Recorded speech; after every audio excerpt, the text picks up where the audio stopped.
Samsaradava Nalalita Loka Taranaya Karuna Kana Kanatam Samsaradava Nalalita Loka Pranaya Karunya Ganaganatam Praptasya Kalyana Gunarnavasa Vande Guroshi Charanarvindam Praptasya Kalyana Gunarnavasya Vande Guroshi Charanarvindam Mahaprabhu Kirtana Nritya Gita Vaditramadyan Manasora Sena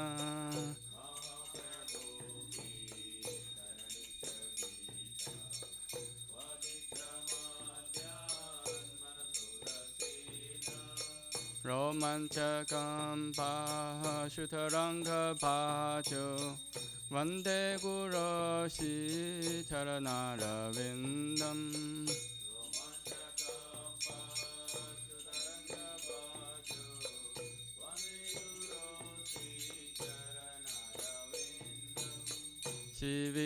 Shivikrahara Dana Nitya Nana Shringara Tamma Hantira Marjanado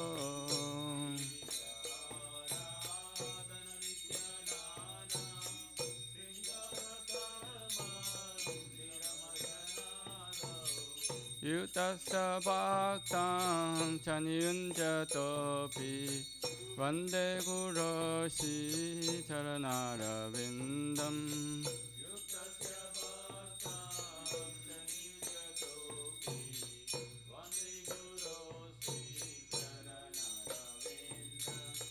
Chatuvidasi Bhagavat Prasada Sadhana Tripta Hari Bhakta Sanghan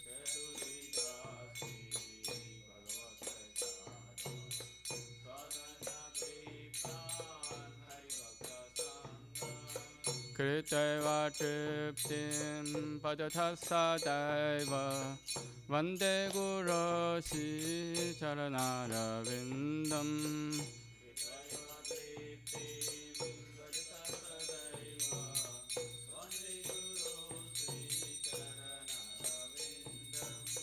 Shiradhika Madhavayora Para Madhurya Lila Gunarupa Namna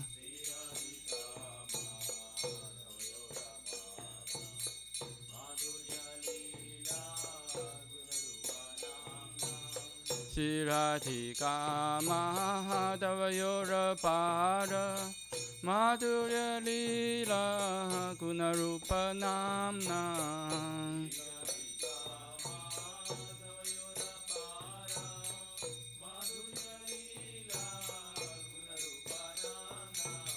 Patisana Satanalolupasya Vande Guroshi Charanarvindam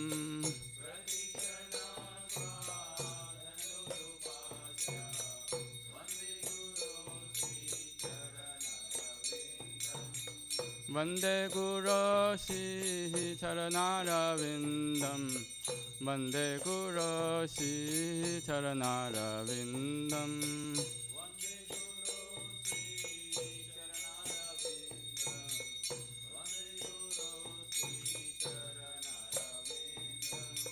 Nikunja Yuno Ratikedi Sitai Yayadi Pir Yuktira Pechaniya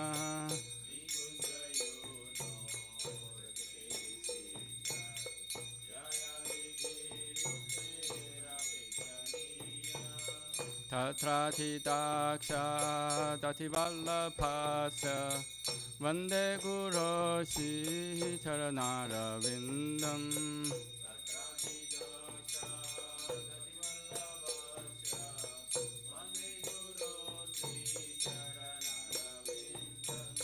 Sashatari Trina Samasta Shastre utasthatha bhavyateva sadbhihi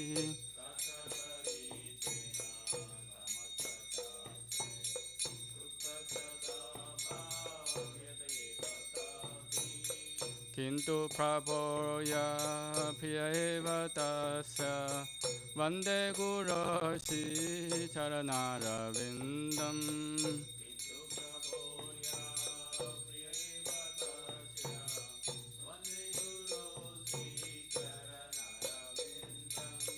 Yasya prasada bhagavat prasado Yasya prasadam nakati kutopi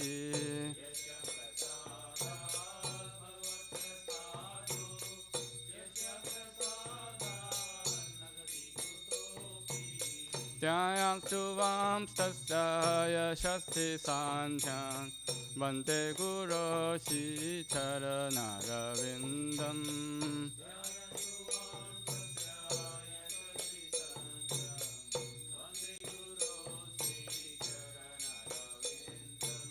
Vande Guroshi charanarvindam Vande Guroshi charanarvindam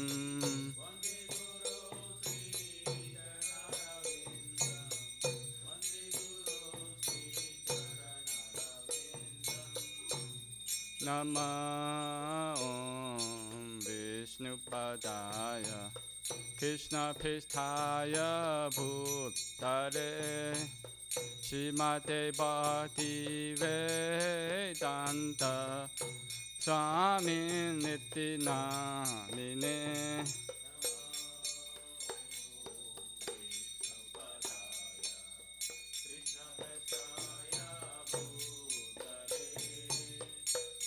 Srimate Bhakti Vedanta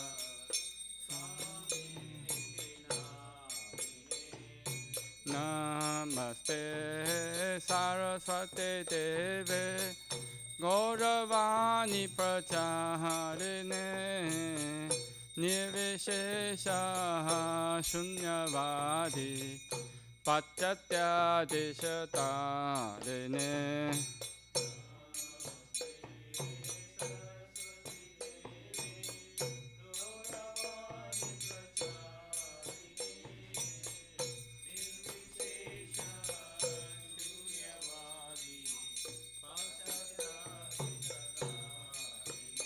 Jaya Shri Krishna Chaitanya Prabhu Nityananda Shri Advaita Gadadhar Shivasadi Gaur Bhaktavinda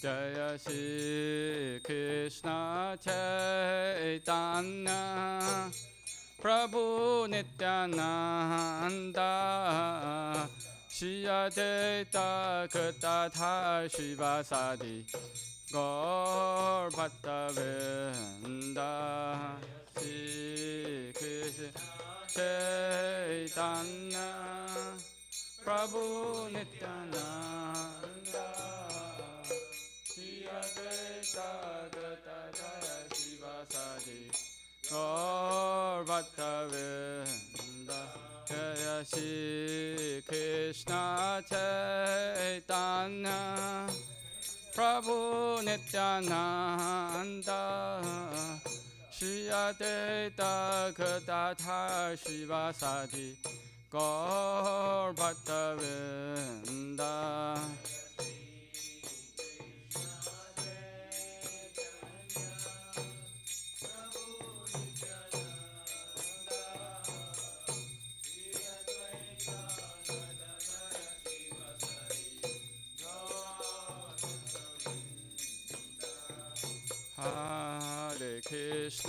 Hare Krishna, Krishna Krishna, Hare Hare, Hare Rama, Hare Rama, Rama Rama, Hare Hare.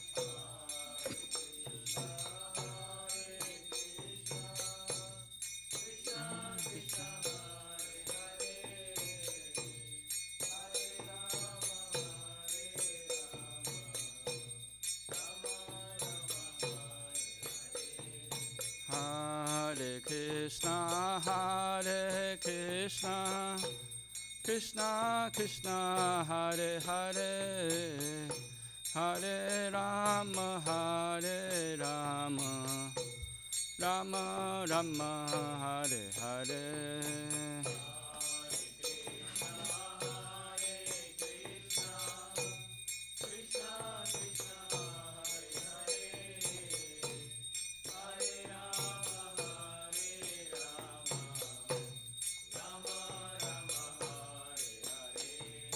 Hare Krishna, Hare Krishna, Krishna Krishna, Hare Hare, Hare Rama, Hare Rama, Rama Rama, Hare Hare.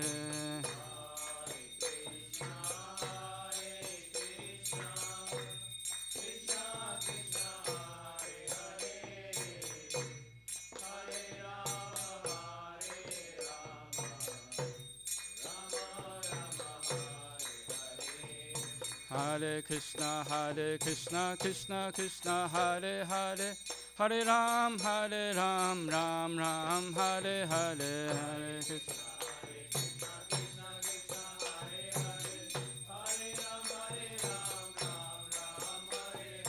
Hare Krishna, Krishna Krishna, Hare Hare, Hare Ram, Ram Ram, Hare Hare.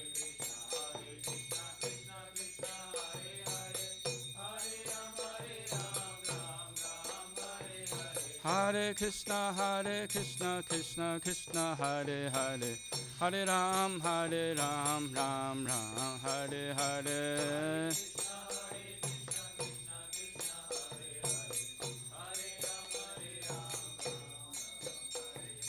Hare Krishna, Krishna Krishna, Hare Hare, Hare Ram, Ram Ram, Hare Hare.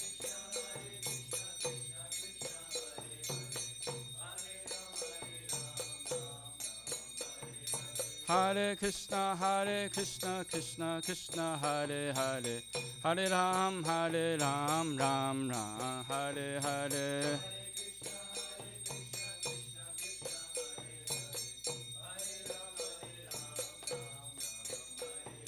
Hare Krishna, Krishna Krishna, Hare Hare, Hare Ram, Ram Ram, Hare Hare.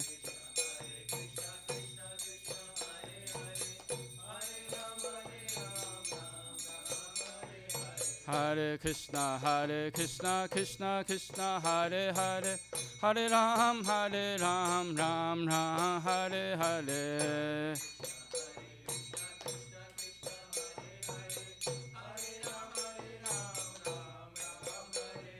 Hare Krishna, Krishna Krishna, Hare Hare, Hare Ram, Ram Ram, Hare Hare.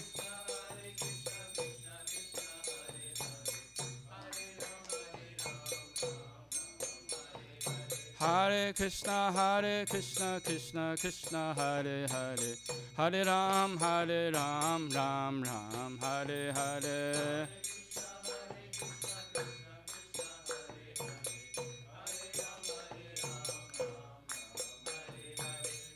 Hare Krishna, Krishna Krishna, Hare Hare, Hare Rama, Rama Rama, Hare Hare.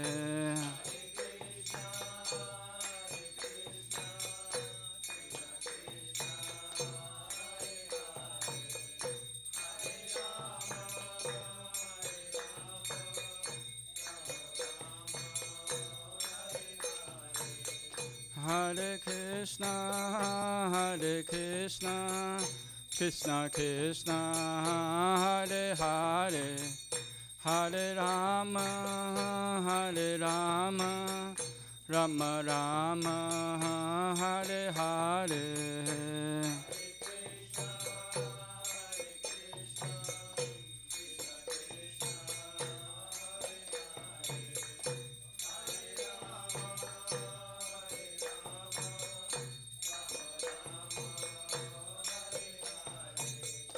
Jaya Radha Nilamata Radha Nilamata Shri Radhe.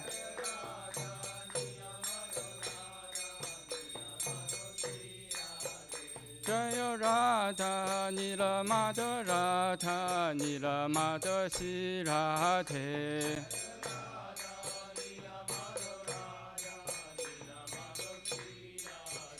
Jaya Jagannatha Jaya Baladeva Jaya Subhadra Jaya Sudarshana.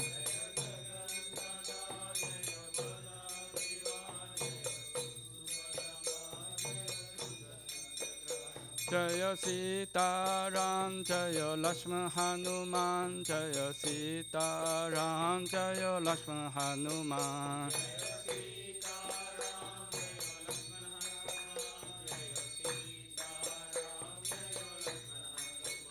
Jaya Lakshmi Narasingha Jaya Lakshmi Narasingha Jaya Lakshmi Narasingha Jaya Lakshmi Narasingha.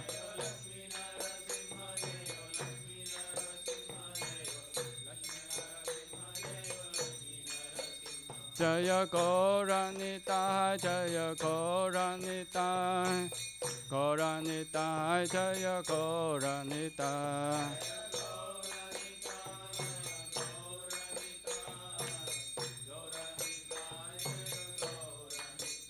Jaya Prabhupada Jaya Prabhupada Prabhupada Jaya Prabhupada.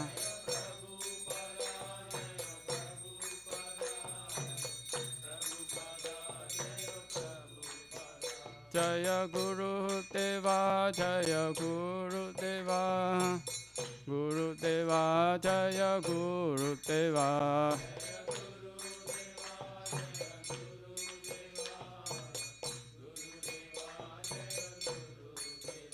Nittai Gaura Hari Bolo Hari Bolo Hari Bolo Nittai Gaura Hari Bolo.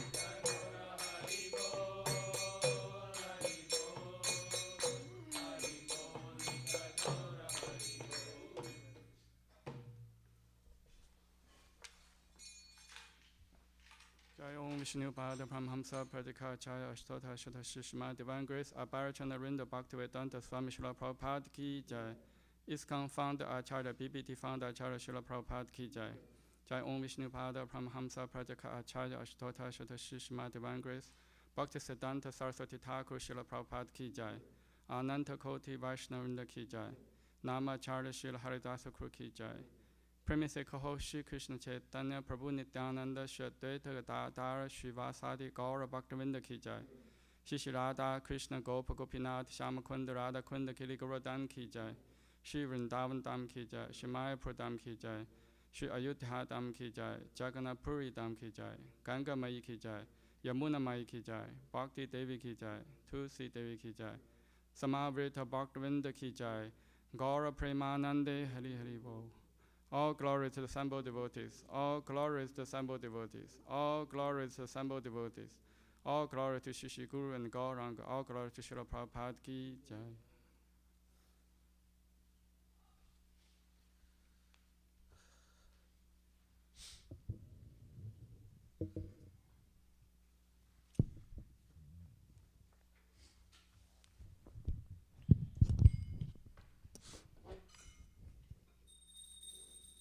Namaste Narasimhaya.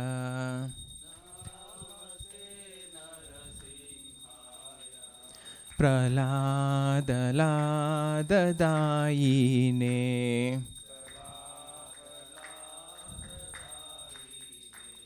हिरण्याकाशी पूर्ववक्षा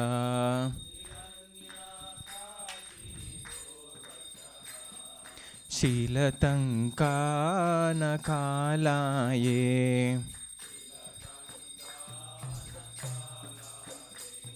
इतो नरसिंह परतो नरसिंह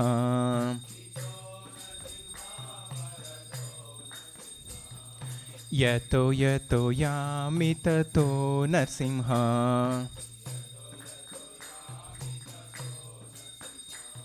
बाहिर्नरसिंह हृदये नरसिंह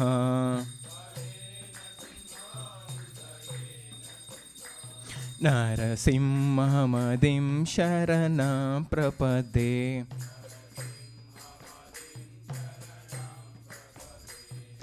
तव करकमलवरेणकाम् अद्भुतशृङ्गा दलिता हिरण्यकशिपु तनुभृङ्गा केशवधृता नरहरिरूपा जय जगदीश हरे जय जगदीश हरे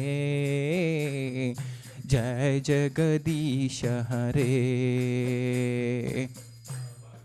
कमलवरेणा अद्भुत चरिता हिरण्यकशिपु भृङ्गा केशवधृता नरहरिरूपा जय जगदीश हरे जय जगदीश हरे जय जगदीश हरे केशवधृता नरहरिरूपा जय जगदीश हरे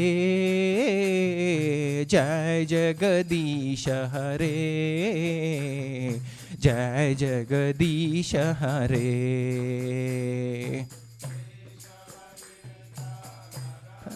रूपा जय जगदीश हरे जय जगदीश हरे जय जगदीश हरे जय नरसिंहदेव जय नरसिंहदेव जय नरसिंहदेव जय नरसिंहदेव महादेव जय नरसिंहदेव जय नरसिंहदेव जय नरसिंहदेव जय प्रहलाद महाराज जय प्रहलाद महाराज जय प्रहलाद महाराज जय भक्ता प्रहलाद महाराज जय प्रहलाद महाराज जय महाराज जय प्रभुपदा जय प्रभुपदा जय प्रभुपदा जय प्रभुपदा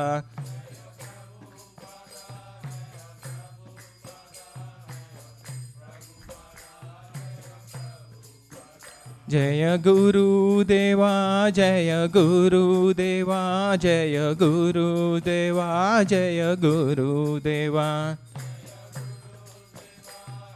गुरुदेवा जय गुरुदेवा जय गुरुदेवा नित्य गौर हरि बोल हरि बोल हरि बोल नित्य गौर हरि बोल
नमो नमः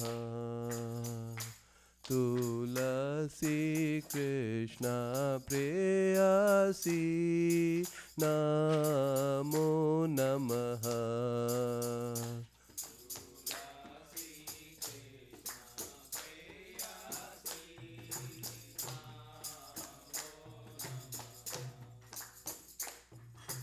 राधा कृष्ण सेवा पावो एई अभिलाषी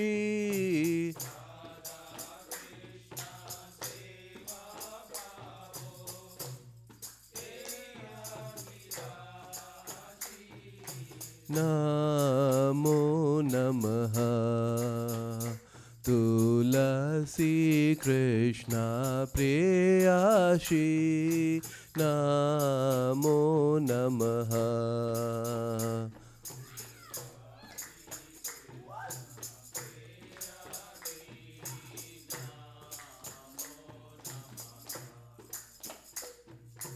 जे तो मारा शरण लोए तारा वंचा पूर्ण होय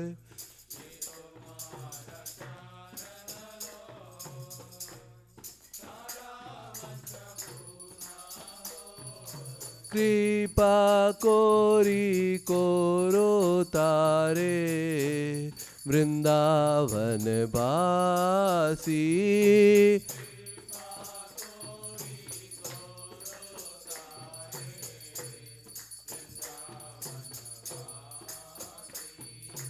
मोरा ये अभिलाष बिलास कुंज दियो भास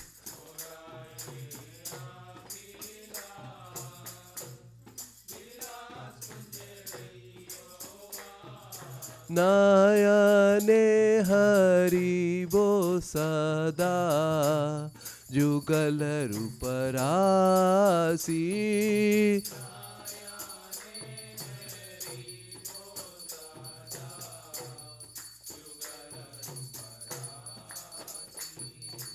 এই নিবেদন ধারো সখিরানুগাত করো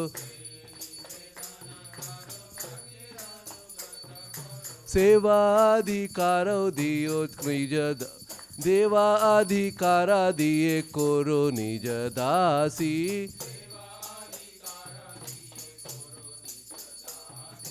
दीना कृष्ण दासे कोय जे न मोरा होए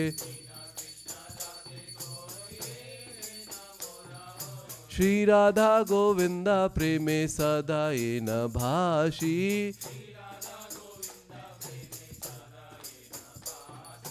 श्री राधा गोविंदा प्रेमे सदा ये न भासी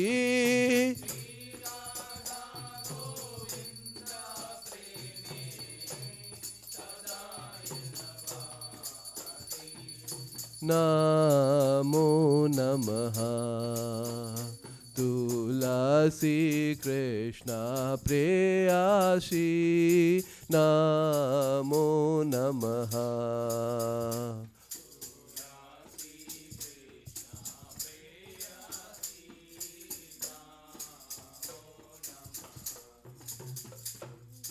यानि कानि च पापानि ब्रह्महत्यादिकानि च तानि तानि प्रणश्यन्ति प्रदक्षिणा पदे पदे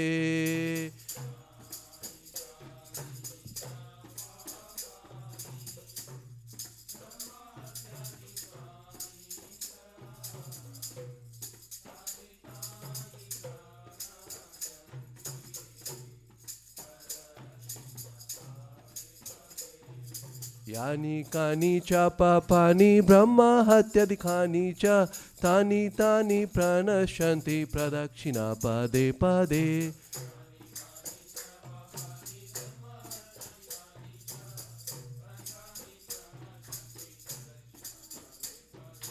Hare Krishna, Hare Krishna, Krishna Krishna, Hare Hare, Hare Rama, Hare Rama, Rama Rama, Hare Hare.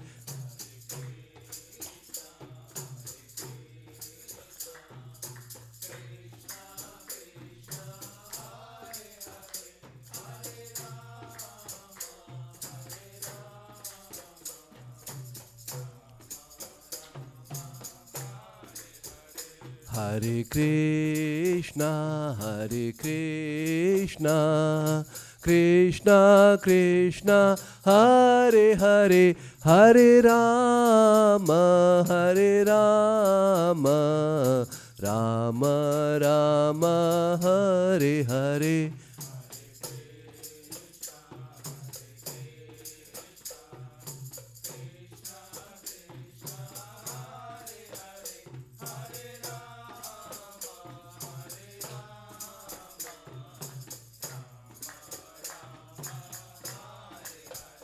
Jayo Tulsi Maharani, Jayo Tulsi Maharani, Jayo Tulsi Maharani, Jayo Tulsi Maharani.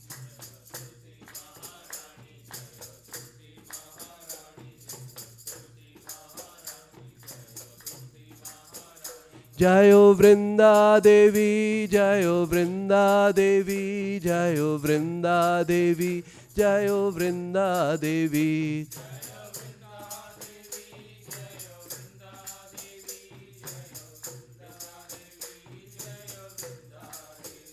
Nitya Gaura Hari Bol, Hari Bol, Hari Bol, Nitya Gaura Hari Bol.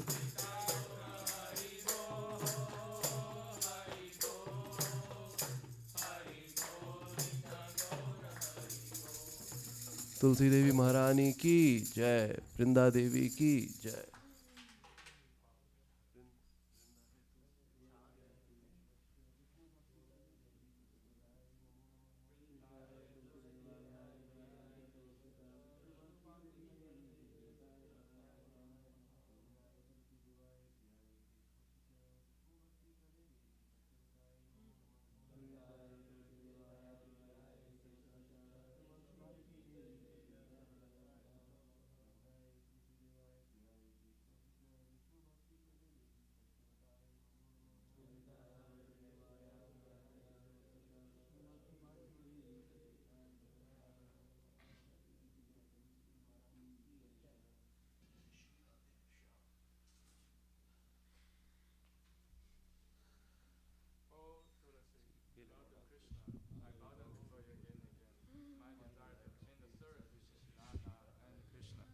Whoever takes shelter of you, his wish was fulfilled. Bestow mercy upon him and make him a resident of Vrindavana. My desire also grant me residence in the pleasure groves of Shiva and Vrindavana town. Thus within my vision I shall always behold the beautiful paths of Radha and Krishna. I beg you to make me follow or carry dance of the Virgin.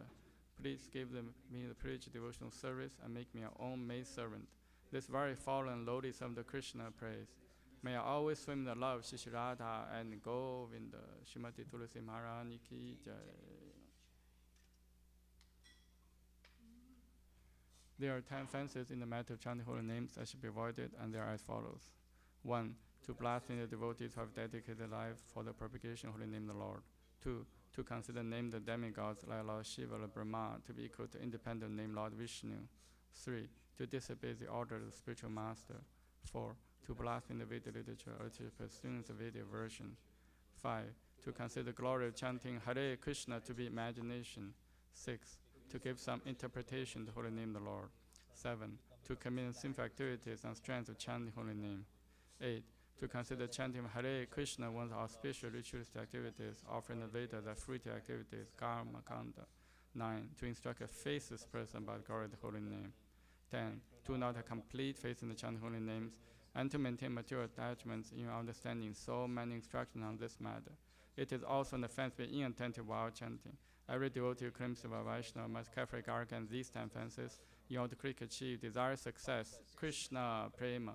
Now let us have our most humble obeisances unto all the Vaishnava devotees, the Lord. They are just as thy trees who can fulfill to everyone, and they are full of compassion for all unconditioned souls.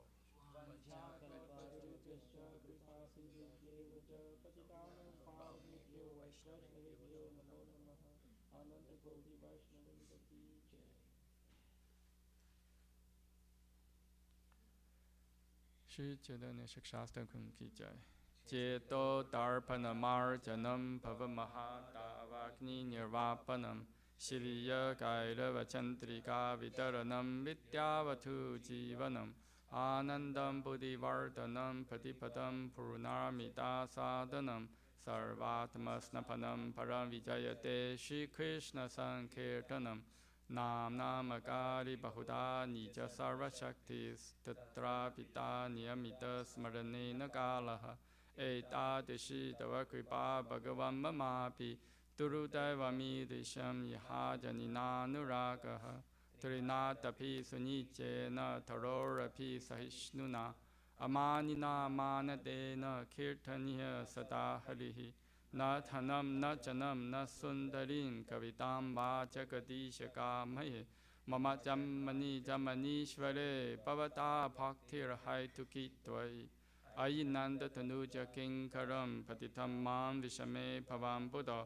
Kripaya Tava Pada Pankaja Stita Duri Satesham Vichintaya Nayanam Garada Shurudaraya Vadanam Katkada Rudaya Gira Pulakai Nichitam Vapurkada Tava Nama Karane Bhavishati Yuga Itam Nimishena Chakshusha Pravisha Itam Shunya Itam Jagat Sarvam Govinda Virahe Name Ashri Shava Padaratam Pinnashtumam Adarshanam Marmhatam Karotuva Yatha Tatha Va Vidadatu Lampato Mudprana Natha Susa Eva Naparaha Hare Krishna Krishna Krishna Hare Hare Hare Rama Rama Rama Hare Hare.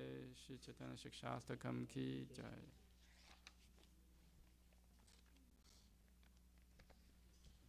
Glory to Shri Krishna Sankirtana, which cleanses the heart of all the dust accumulated for years and extinguishes fire of conditional life, a repeated birth and death.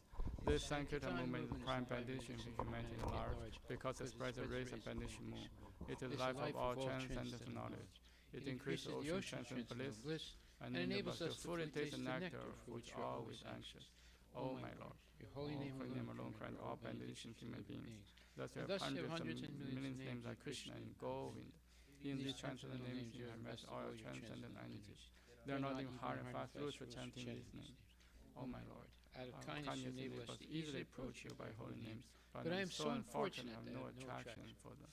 Once you chant the holy name of the Lord in humble state of mind, thinking oneself a Lord and withdraw in the street, one should be more tolerant than a tree, devoid of all sense of false prestige, and should be ready to offer all respect to others. In such a state of mind, one can chant holy name of the Lord constantly. O Almighty Lord, I have no desire to accumulate wealth, nor do I desire beautiful women, nor do I want any number of followers. I only want your causeless devotional service, birth after birth. O Son of Nanda, Krishna, I'm your eternal servitor, yet somehow I fall into the ocean of birth and death. Please pick me up from this ocean of death and place me as one of Adam to your lotus feet. O my Lord, won't my eyes be decked with tears of love flowing constantly when I chant holy name? Won't my voice choke up, and when the hairs of my body stand on end at the recitation of your name? O Govinda, feeling of separation, I'm considered a moment to be like a great millennium. Tears are flowing from my eyes like torrents of rain, and I'm feeling all vacant in the world in your absence.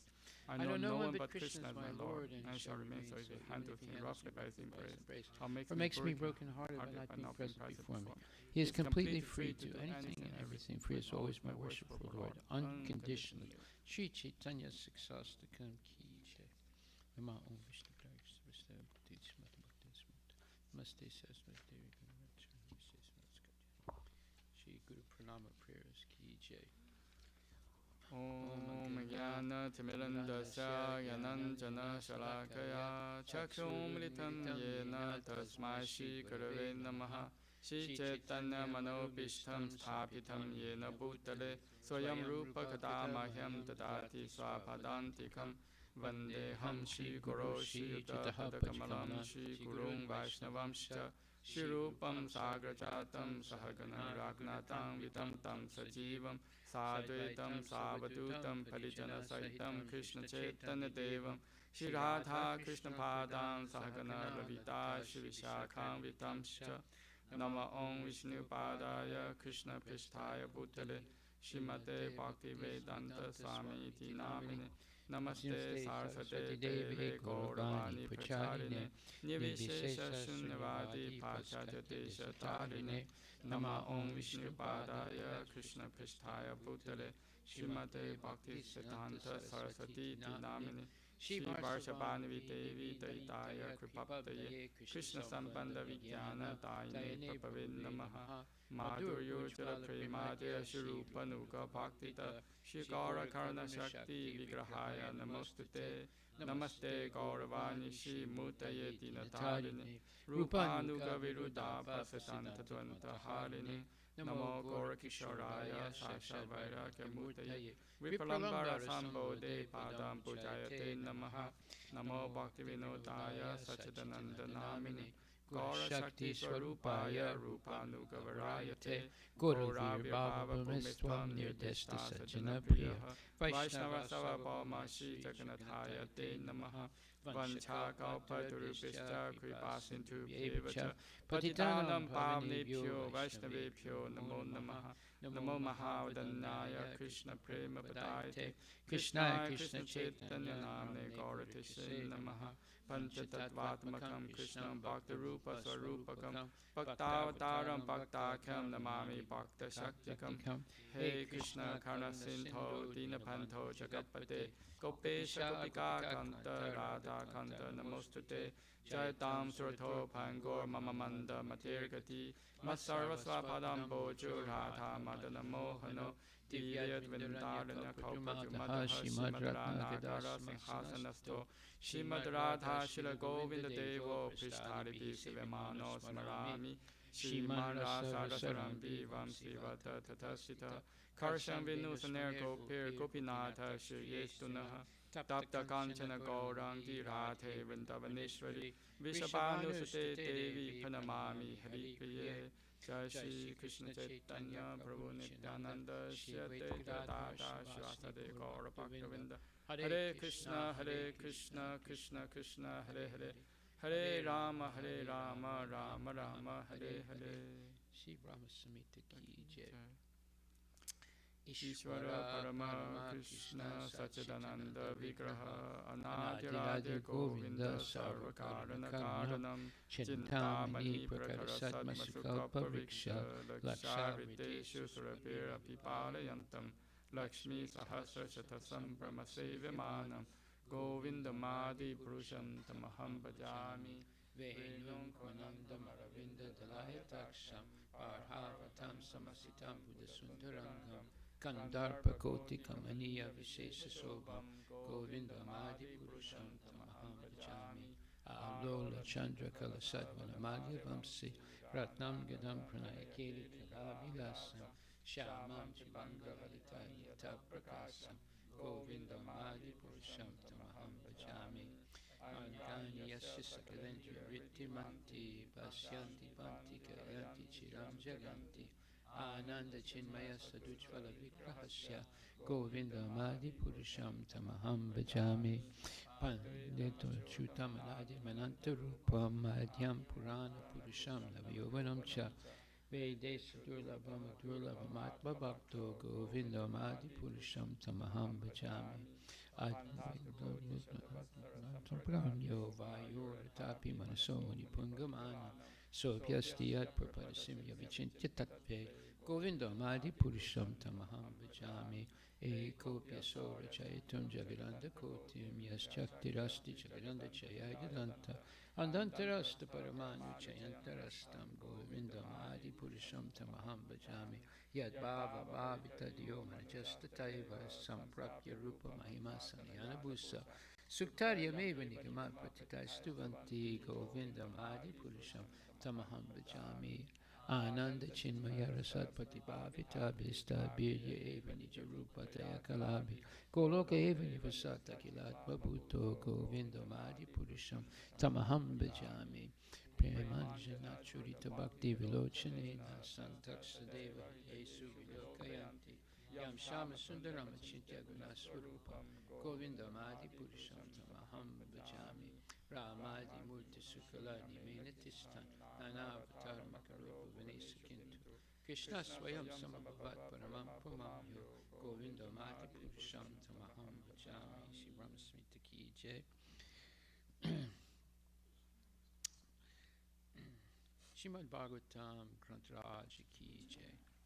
Om Namo Bhagavate Vasudevaya. Om Namo Bhagavate Vasudevaya. Om Namo Bhagavate Vasudevaya. Om Namo Bhagavate Vasudevaya. Om Namo Bhagavate Vasudevaya.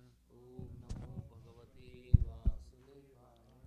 Nama Om Vishnupadaya Krishna Prestaya Bhutale Shrimate Bhaktivedanta Swaminiti Namine Namaste Saraswati Deve Gauravani Pacharine Nirvisesa Sunyavadi Paskatya Desatarine Jai Shri Krishna Chaitanya Prabhu Nityananda Shri Advaita Gadadhar Srivasadi Gaur Bhaktavindam Hare Krishna Krishna Krishna Hare Hare Hare Rama Rama Rama Hare Hare.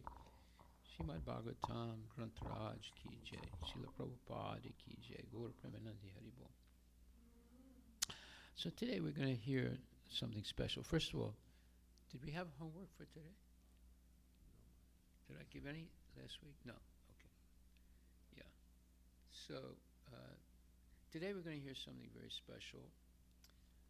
I got a call from a concerned mother, an Indian lady, and she is sending her child to a Christian school, and the Christian school just finished a explanation of their understanding of Vedic knowledge, and she was a little confused. She didn't understand what it was all about. I mean, it was about the Vedas, and she's a strong, let's say she's someone who was brought up in India, so she's always been, let's say, some kind of a follower of the Vedas. But she was not sure exactly what the Christians were teaching her kid, but she felt as if there was something wrong about it. So she called me, and she sent me what the Christians had written as an explanation of what they taught. And her kid had already taken part in that lesson. I said, well, why don't you just opt your kid out of that? She said, I can't, because if he doesn't take that course, he can't be graduated from this Christian school. I said, okay. So the boy already heard all their explanations, and she didn't really understand what they were saying. So I'm going to read what they said. It's a description after they finished teaching that course.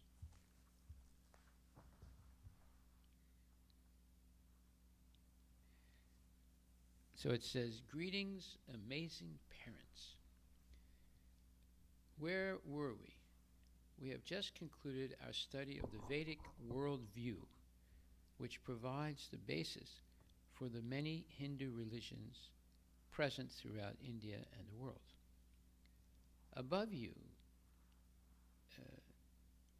can see your students in a seminar discussing the implications of the Vedic worldview on society and concepts of human worth and identity. The Vedic worldview proposes that there are different levels of humanity, and so rejects any notion of universal human ethics or universal human value. Both human value and ethical mandates are relative to one's place in the order of being. So, that's what she heard. And that's what she sent me. But she said, I didn't understand what they were talking about. So I said, okay. I said, basically what they're saying is extremely negative. And it's more or less presenting the Vedic worldview as something that is completely counter to decency and to what would be considered proper understanding of one's identity and one's position in the material world in relationship to God. She said, really? I said, yeah. And I said, then I'm going to help you understand this. So basically what it's saying here, they were discussing the implications of the Vedic worldview on society and concepts of the human worth and identity. So right there, you have these concepts. What does it mean by human worth and identity? Well, human worth means your sense of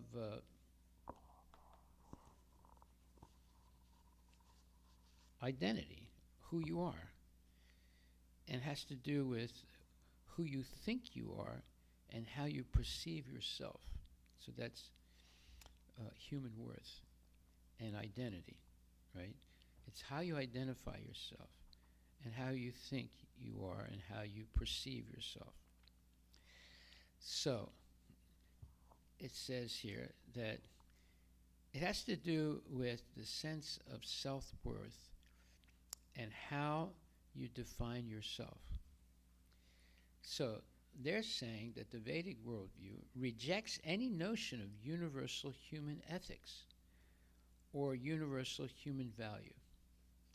Now, what do they mean by universal human ethics? Well, that's explained. Universal ethics, or universal human ethics, is the non-aggression principle which prohibits aggression or the initiation of force or violence against another person. It is a universal ethical principle. Examples of aggression include murder, rape, kidnapping, assault, robbery, theft, and vandalism. So, you see, the Christians are teaching these boys and girls, and specifically her son, who was, born in a Hindu family, that the Vedic tradition rejects any notion of universal human ethics. In other words, any notion of not being aggressive. In other words, it's saying, it's teaching people to be aggressive, to engage in murder and this thing and that thing. So they're using big language to say something very, very negative about Vedic Dharma. This is what happens when you send your kid to a Christian school in this country. And she had a sense that she didn't understand what the language was saying, but she had a sense that there was something wrong with it. That's why she's calling me up. Now, I don't know who she is, right? So I said, okay, I'm going to help you understand what is the Vedic, real Vedic, let's say, human worth and identity. So, first of all, I said, what they're doing is they're ignoring what is real understanding of Vedic knowledge, and they're using they're pointing their understanding of Vedic knowledge to the Mayavad philosophy. Now, the Mayavad philosophy is very, very negative, and that's why they're avoiding trying to understand Krishna consciousness and just focusing on Mayavad philosophy. Now, what is Mayavad philosophy all about? Well, I explained to her that when Kali Yuga began, and I said, I said, do you have the Bhagavad Gita as it is by Bhaktivedanta Swami? She said, yes. I said, open your book and go to the chapter 4, verse number 13. Chaturvanyam maya sishtam gunakarma vibhagasa tasyakartam apimam vidyakartanam avyayam. According to the three modes of material nature and the work associated with them, the four divisions of human society are created by me, and although I am the creator of this system, you should know that I am yet the non-doer, being unchangeable. So here Krishna is establishing the correct Varnashram system, Varna Ashrama system. You have four Varnas. Those are social positions: Brahmana, Kshatriya, Vaishya, Sudra. And then you have four ashramas. And they are Brahmachari, Grihastha, Vanaprastha, Sannyas. Now, obviously, the Varnas, there's different qualities. And but in the ashrama system, if there's any hint of inequality through the Varnas, it's erased by the ashrama system, because the ashrama system is the upward movement. The Varna system is, there's gradations, there's four gradations, but when they work cooperatively, they all make spiritual advancement, and they all go back to Godhead. It doesn't matter whether you're Sudra, or you're Brahmana, or you're Vaishya, or Grihastha. If they all cooperate together, and which is the whole purpose of the Vedic system, then they all go back to Godhead. So I said, what happened was, when Kali Yuga began, the Brahmanas, or a certain number of them, who had complete control of Vedic knowledge, of Sanskrit and so forth, changed one word of this verse, Chaturvanya Mayasristam Gunakarma Vibhagasa. And they changed the idea, they changed one word, they changed guna to janma, and created the false caste system. She said, really? I said, yes. She said, false caste system? Yeah, because the real caste system is not based on birth, it's based on the qualities. And then I gave her the example of the Jabal Upanishad. Jabal was a young boy. He only had a mother. He didn't know who his father was. He goes to Gautam Muni and asks, can I become your disciple? And Gautam Muni said, well, you have to tell me what your gotra is. So he goes back home and asks his mother, what is his gotra? What is his caste? And the mother tears up a little bit, and she says, well, I don't really know. I was not leading a good life, and I don't really know who your father is. Which means she might have been a prostitute. So Jabal is confused. So he goes back, and Gautam Muni says, so you know what your gotra is? He said, no. He said, my mother says she doesn't know exactly who my father is. He said, oh. He said, okay, I accept you as my disciple. He said, what? But I don't have any gotra. He said, no. You are Brahmana. You told the truth. That's the real Vedic knowledge. It's based on the position one has in the social order is based on quality, not birth. This whole idea of changing one word has created havoc, and it's created a lot of confusion in Hinduism. And you have, then I gave a couple examples. I said, look, in South India, most Shiv Vaishnava Brahmanas will not give education to kids that are not Brahmanas, and born in Brahmana families. They only educate, usually they only educate their own kids. She said, yeah, that's true. I know about that. And I said, the reason is that they have this exclusivity on the Vedic knowledge, and they're basing the whole system on birth and not qualification. And there's many examples of this. I've given these examples before. That anybody, that a brahmana has a vow of poverty. Now, although the brahmanas receive a lot of dan, a lot of donations, but they don't keep them. They distribute them to the common people. And they have a minimalist life where and now I'm explaining all this to the lady, right? And they live a minimalist life. They don't complicate their life. And the brahmana never works for anyone. They're always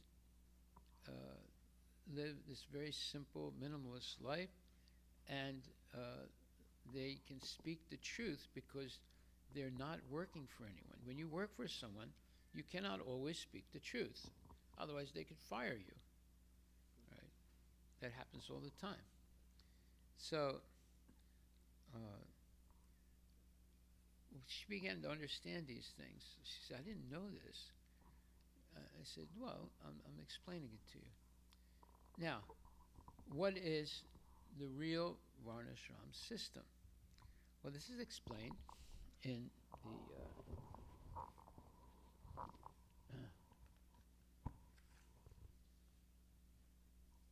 the 9th chapter, 32nd verse.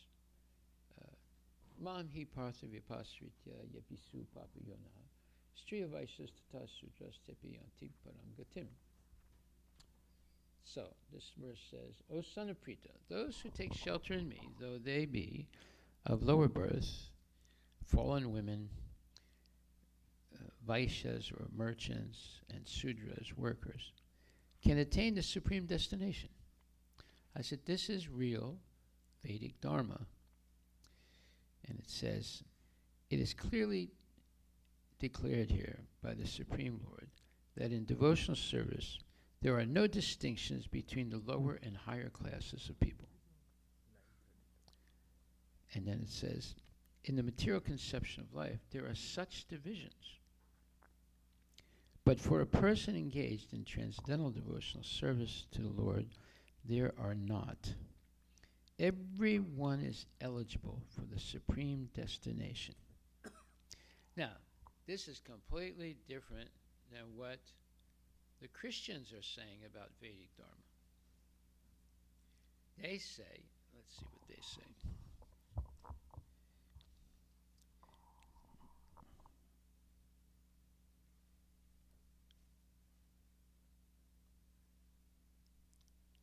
They say, the Vedic world, it says, the Vedic world view on society and concepts of human worth and identity. The Vedic world view proposes that there are different levels of humanity and so rejects any notion of universal human ethics or universal human value.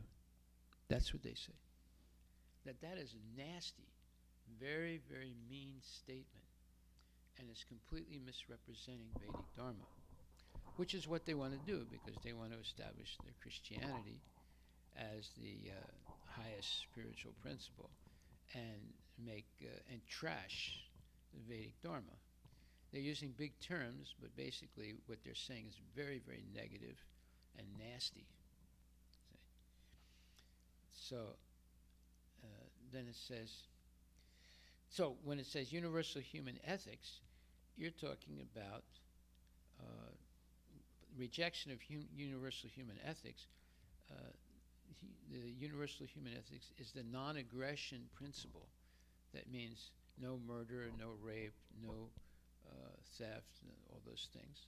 They're saying that the Vedic Dharma accepts these things and is not professing universal human ethics, or universal human value. Okay. Both human value and ethical mandates are relative to one's place in the order of being. So, in other words, if you follow Vedic Dharma, you don't have any, you're not, you're engaged in some kind of aggression against your fellow man, and you don't give any value to human worth. Right. That's what they're saying. Okay, so then this verse continues, 932. Everyone is eligible for the supreme destination.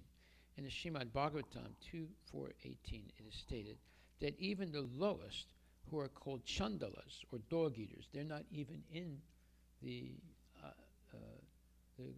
Varna system, right? They're lower than that.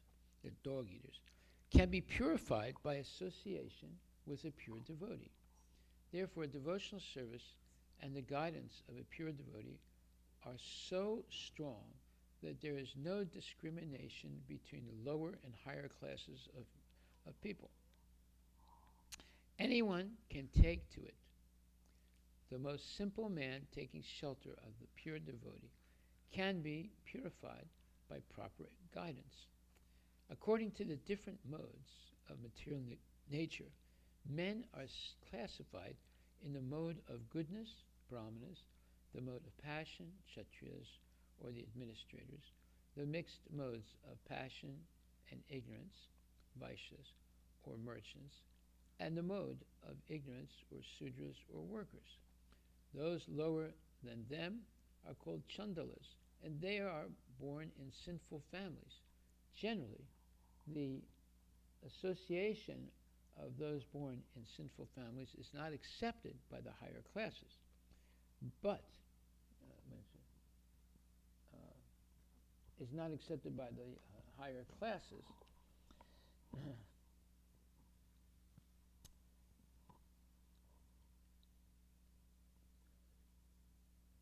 Lower than them, those lower than them are called chandalas, and they are born in sinful families. Generally, the association of those born in sinful families is not accepted by the higher classes. But the process of devotional service is so strong that the pure devotee of the Supreme Lord can enable people of all lower classes to attain the highest perfection of life. This is possible only when one takes shelter of Krishna, as indicated here by the word vyapasritya. One has to take shelter completely of Krishna. Then one can become much greater than the great jnanis and yogis. Now this is real Vedic Dharma. So we see how mean and nasty the Christians are. And they're trying to do everything they can to destroy Vedic Dharma and convert people to their way of, perverted way of presenting things. Now this is a real example. Now, once I explained these two verses to this lady, she was like shocked because she had a feeling that there was something wrong with what they were saying, but she couldn't understand the English language because they were using terms that have, very specific meanings. Once I explained this to her, she got, shocked. She said, now I was feeling that they were telling my son something that I would not agree with. And now you're explaining it to me. Now I understand. So then I said, look, this whole question of Dharma, it's based on understanding our relationship with God. Now, the way they define things in the dictionary, like when it says, for example, universal human ethics. What is universal human ethics? It's the non-aggression principle which prohibits aggression or the initiation of force or violence against another person. Is a universal ethical principle. Examples of aggression include murder, rape, kidnapping, assault, robbery, theft, and vandalism. Well, the Krishna said that there's no such thing as the universal ethics in Vedic Dharma. That they're supporting the self-worth and universal ethics do not exist in Vedic Dharma. Well, if you study or if you hear Mayavad philosophy, you'll come to that conclusion. Because what do the Mayavadis say? They say that there's no such thing as individuality. So then how can you talk about self-worth if there's no individuality? They say there's only one reality, that's the Brahman. And all of the living entities, the jivas, that's a hoax. It's an illusion. Right there, you've eliminated the value of self-worth. It's how you see yourself, and you eliminated universal ethics. This is how they're arriving at their conclusions. And next,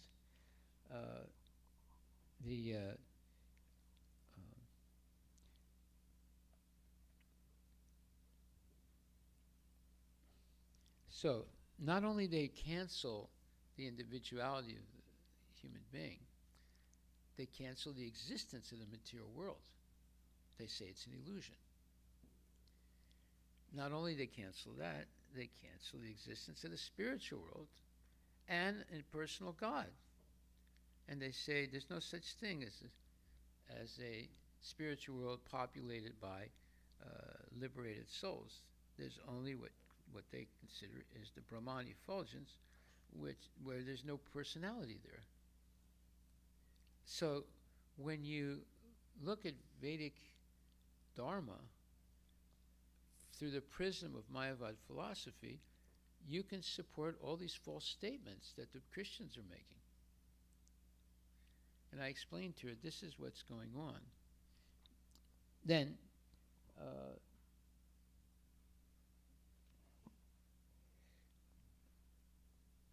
the real Krishna consciousness means there's no prejudice.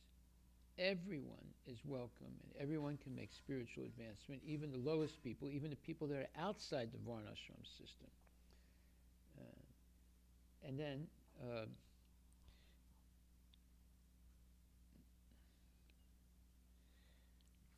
so when we start talking about self-worth, that is a very major concept. If you eliminate the individuality of a person, there's no question of self-worth. But in Krishna consciousness, everything is based on self-worth, but not in the way the Christians and the dictionary are explaining it. Self-worth can only be understood in relationship with Krishna.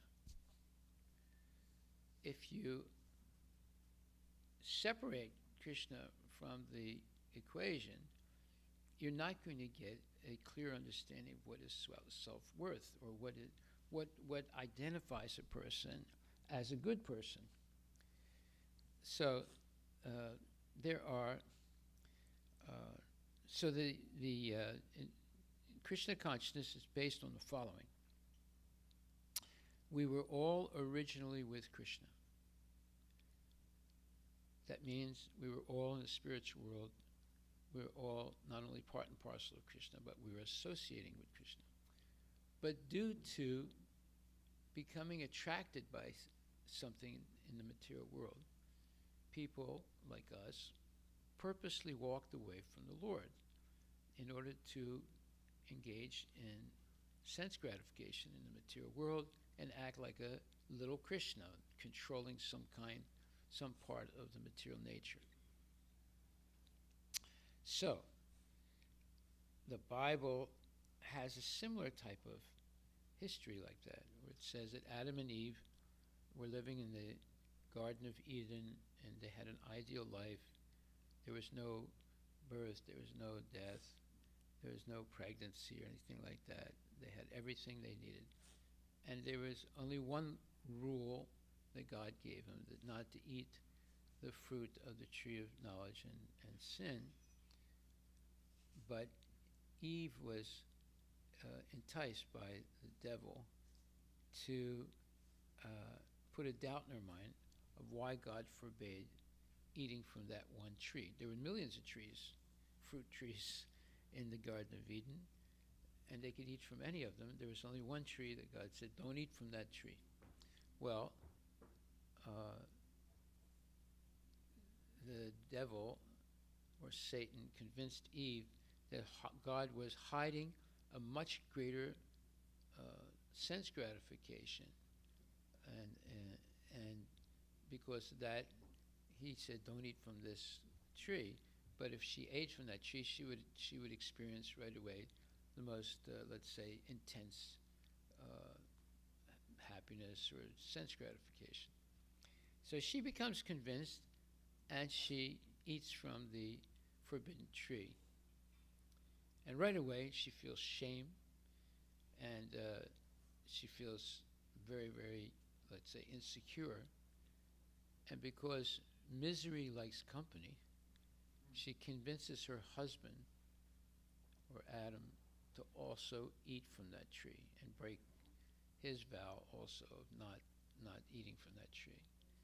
And now both of them become full of shame and anxiety, which they have never felt before.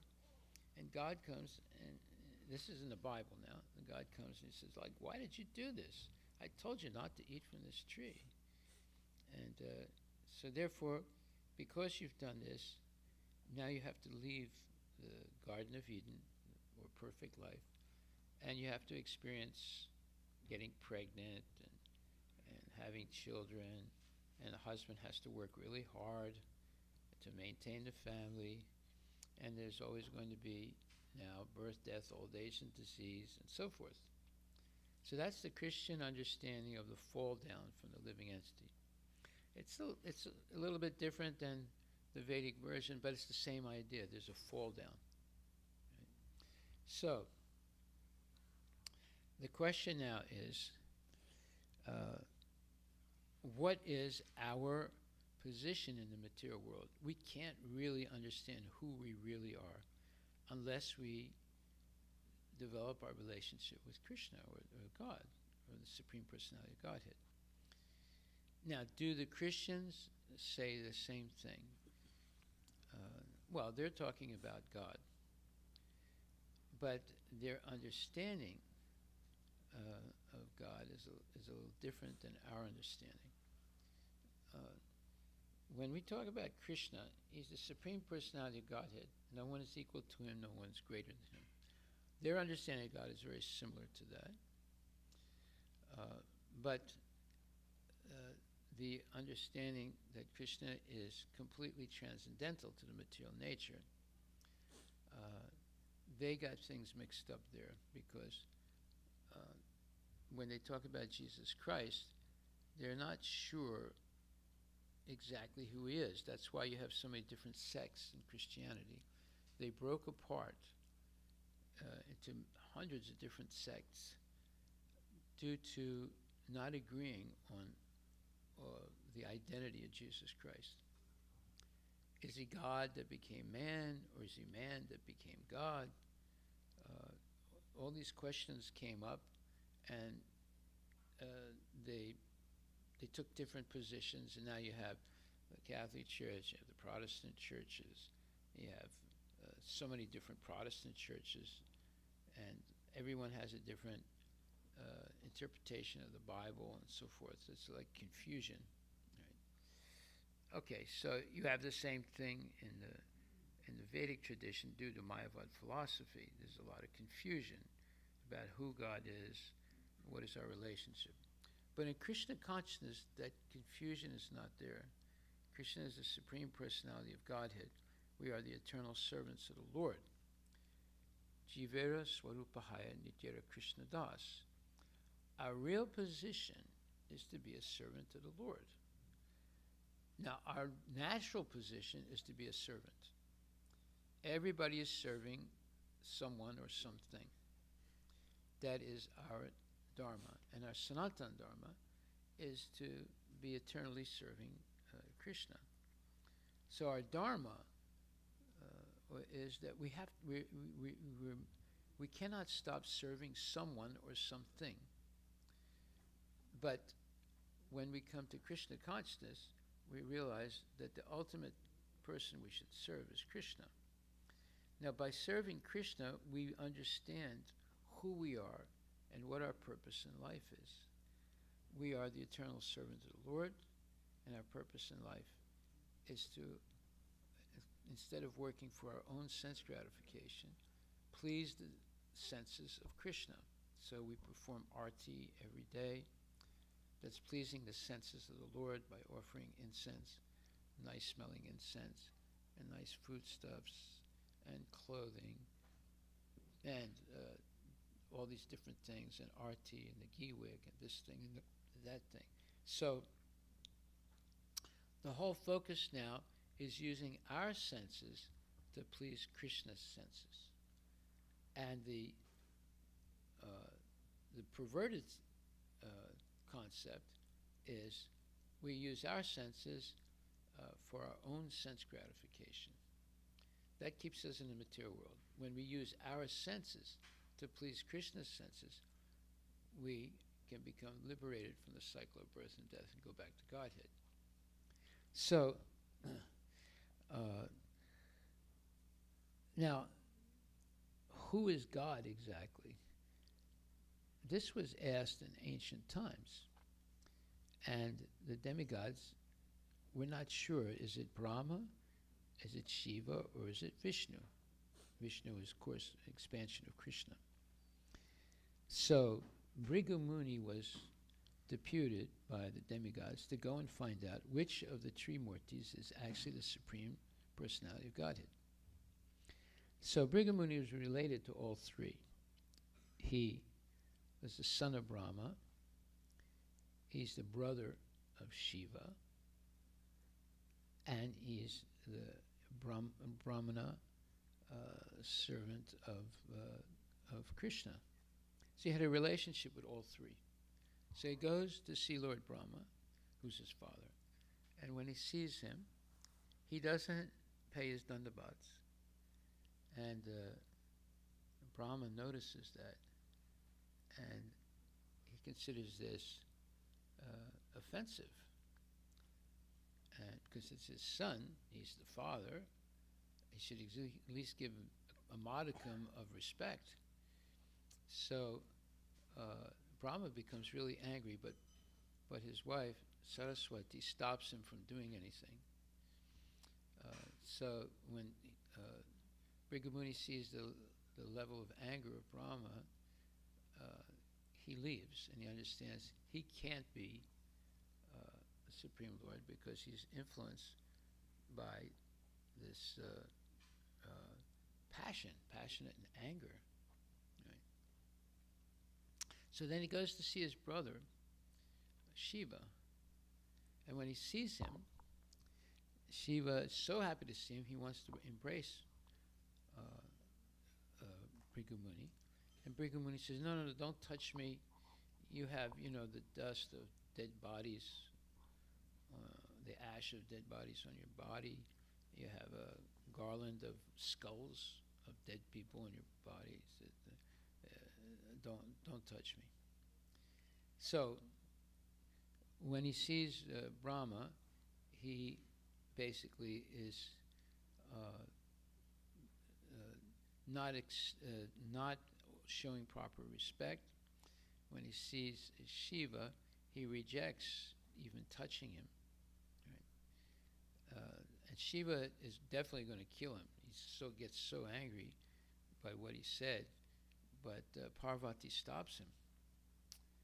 So then he leaves. He says, Lord Shiva can't be the supreme God because he's influenced by tamas, putting the ashes of dead bodies on his rubbing that on his skin, and wearing a garland of skulls and things like that, and then accepting demons as his devotees. So then he goes to see Lord Vishnu, and when he sees Lord Vishnu is reclining on the serpent, and Lakshmi is massaging his feet. And when Vishnu sees Bhrigu Muni, he says, "Oh, my dear Bhrigu Muni, I'm so happy to see you." He said, "So am I." And he jumps up on top of his chest and puts his feet right on the bosom of his chest, of Vishnu's chest. And Vishnu looks at him and says, "Oh, my dear Brahmana, Bhrigu Muni, please excuse the hardness of my chest.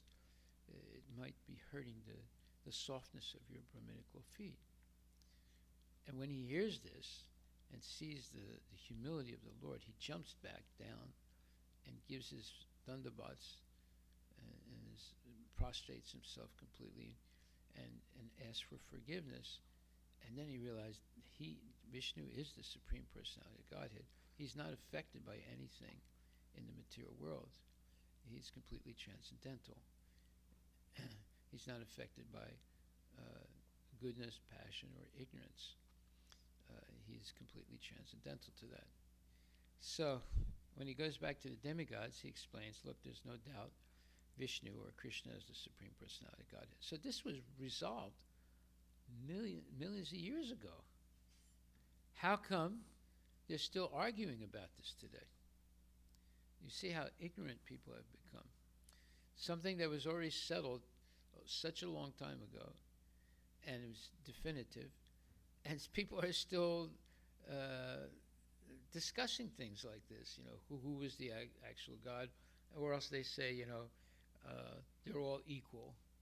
Brahma, Shiva, and Vishnu. Every time they have some kind of a program, they say that mantra that they're all equal.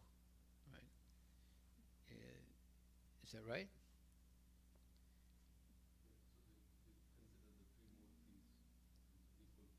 Right. So you see how everything is confused today, and it's basically due to the Mayavad philosophy.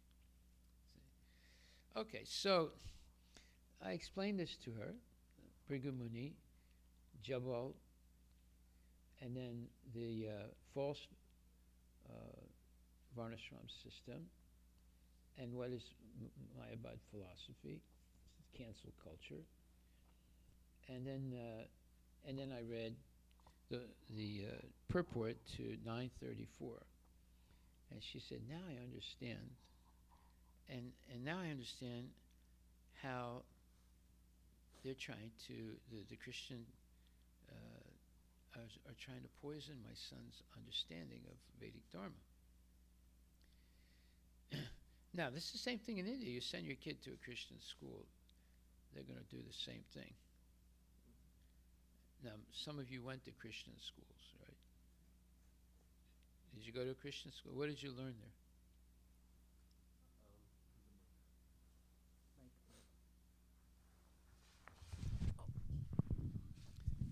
So, you don't have to say I learned arithmetic and I learned science. Did they try and teach you something about Vedic Dharma? Actually, they were criticizing Hindu philosophy, not directly but indirectly, like that we do ideal worship, which is not correct. We had a autobiography of Vivekananda to study. So in that, ideal worship was mentioned. So what? idol worship, deity worship. Idol worship. Yeah. Okay. So they were saying that it is not correct. And also they were saying that if Christians were not there in India, then people will be like without education and illiteracy. Without illiterate people. They would be illiterate. Yeah. They wouldn't know how to read and write. Yeah, because they started educational institutions. And also, on Fridays, Christian students were supposed to go to church for confession. Even if they had to confess or not to confess, it was mandatory for them to go to. Wait, you said Christian students. How about the Indian students? Because the school was under Christian missionary. So are you saying everybody had to go to the church on Friday, including the? If they want, they can go. But for Christians, they had to go, even if they wanted to confess or not. If they didn't go, then they used to punish them.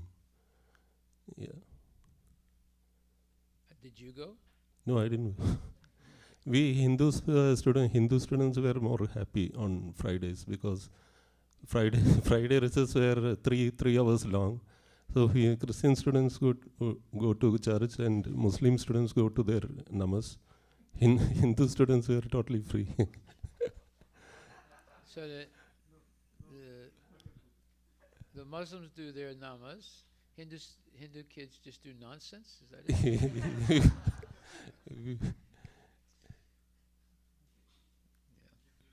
It's very sad. Okay, so they were trying to indoctrinate you Yes. and show that Christianity was superior. Yeah, and if there were no Christians, then none of you would ever learn how to read or write. Is that what they were saying? Yes. Okay. So you see, the Christians have an agenda. That is to convert everyone to Christianity and destroy Hinduism. And also, same thing with Islam. They're trying to convert them also, destroy what they do. So why would anyone send their kid either in America to a Christian school or in India to a Christian school? Why would a Hindu send their kid? Why do you think they're doing it? I can say that why they send to the Christian schools, because compared to the government schools and other schools in India, the Christians somehow attracted the best of the teachers and they pay them well and they end up there. And everybody wants to listen from them. That's the reason. That's the main reason. And English medium is something which, so the government schools are not able to compete with the missionary schools. Okay. Well, how come the government schools can't compete with them? If you visit any government school next time you go to India, you'll see there will be no basic amenities. Sometimes No, what? no basic amenities. People don't have even place to sit some places. And there won't be any roof also. It will be like next to a cow shed. So it's very pathetic. Only in the towns you will see a semblance of good schools. But if you go to villages and all places, no. And then the Christian missionaries schools, they say we give the best quality of education and it is free. And so that's the attraction. And they attract like this, and then they introduce their programs. I studied in Christian school too, St. Xavier's High School in Yale. But that time was different because I studied Telugu medium, not my mother tongue, not in English medium. So they had to teach Telugu, they had to teach Bhagavatam, Mahabharata, because those are the standard books. So the teachers were also teaching that. So we were not that indoctrinated by any of those. But if you're an English medium, you don't need to study Bhagavatam or Mahabharata, anything. Whatever they say is good, you'll study. So that's where the differentiation. So that's why there's a lot of push in India now. Teach them the mother tongue, like local. Teach what? Teach in the mother tongue, local language.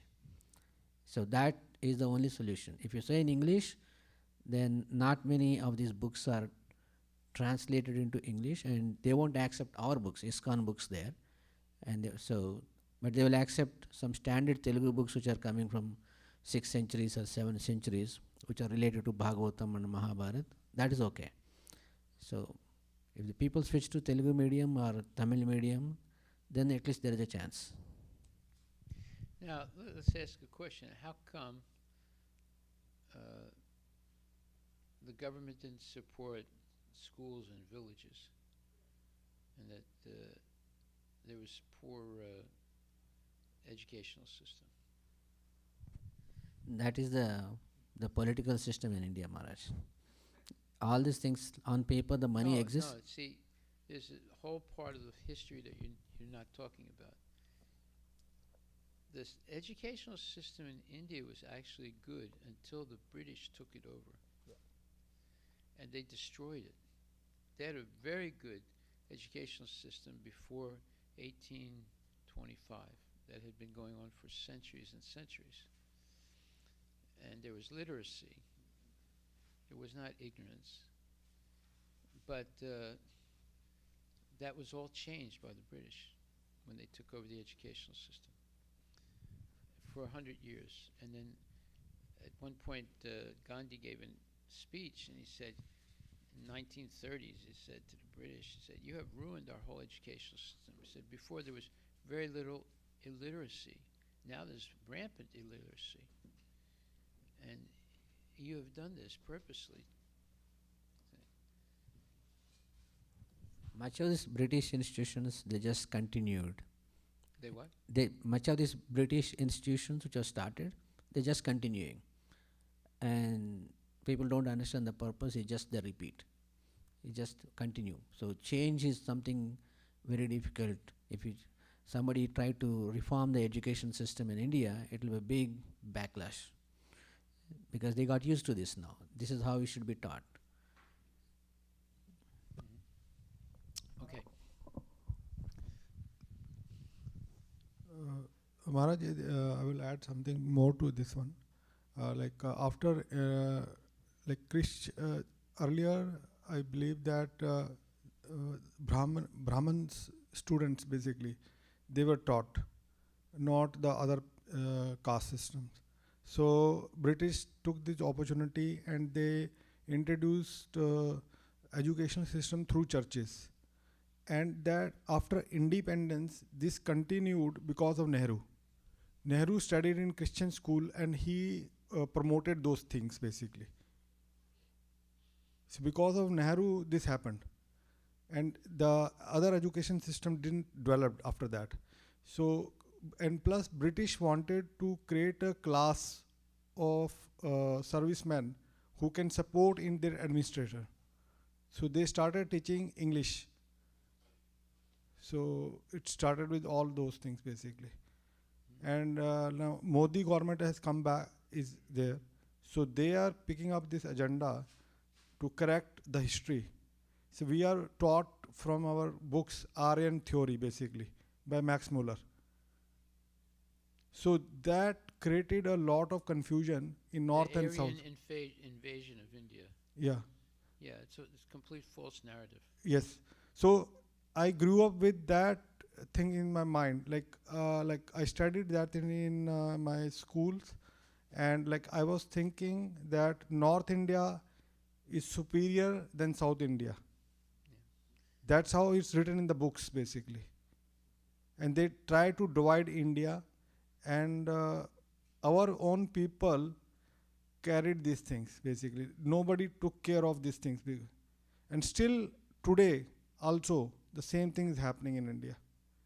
So child gets, childs grow with that mentality. Even he doesn't have any actions, but in subconsciousness, those things are there in his mind. And once they learn it, that's it.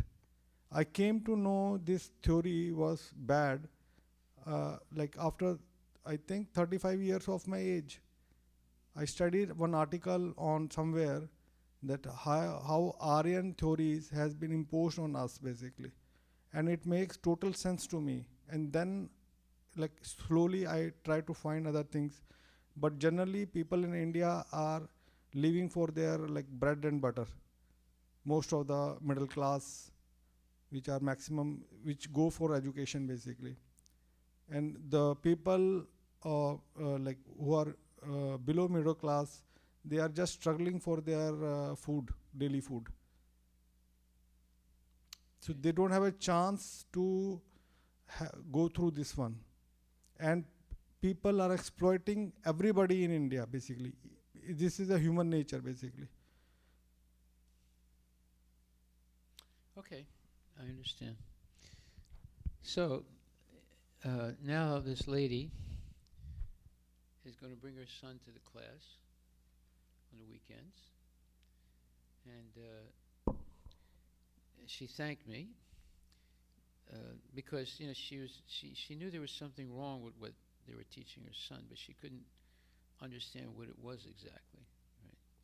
So, what is it exactly?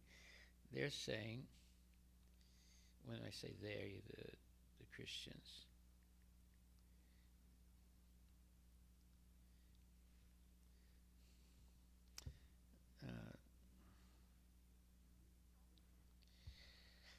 the Vedic worldview proposes that there are different levels of humanity, and so rejects any notion of universal human ethics or universal human value. Both human value and ethical mandates are relative to one's place in the order of being. Well, that brings up another subject, and that is, what do they mean by these, when it says, your sense of identity has to do with who you think you are and how you perceive yourself. It has to do with your sense of self-worth and how you define yourself. What are the four components of self-worth? Self-confidence, identity, feeling of belonging, and feeling of competence. And then self-esteem is how you value yourself. Self-esteem is how we value and perceive ourselves. It's based on our opinions and beliefs about ourselves, which can feel difficult to change. We might also think of this as self-confidence. Your self-esteem can affect whether you like and value yourself as a person. All right, now, and then it says, our sense of self-worth is our feeling that we are a good person and worthy of being treated with respect. Self-worth is at the core of who we are. Our thoughts, feelings, and behaviors are closely tied to how we view our worthiness and value as human beings. Now, these are all dictionary definitions of identity, self-esteem, self-worth, etc. There's no mention of God. There's no mention of the relationship with Krishna. You're talking about self-confidence, identity, feeling of belonging, and feeling of competence, and how you value yourself, and how we value and perceive ourselves. So you see, they're leaving this all up to whatever you feel. That's not going to really help you understand who you are and what is your purpose in life. So, therefore, when we say Jivera Swarupahaya Nityara Krishna Das, we're identifying who we actually are. We are the eternal servant of Krishna, God, the Supreme Personality of Godhead. There's no one equal to Krishna or greater than him. He is the highest truth. And when we decide to serve Krishna, that is our swarup, that's our eternal position. That's what we're teaching our kids. And that this Krishna is not someone far away. He's right in our heart as Paramatma. And we have our own individual soul, and then next to our own individual soul is Paramatma, or Krishna. He's the closest person to us.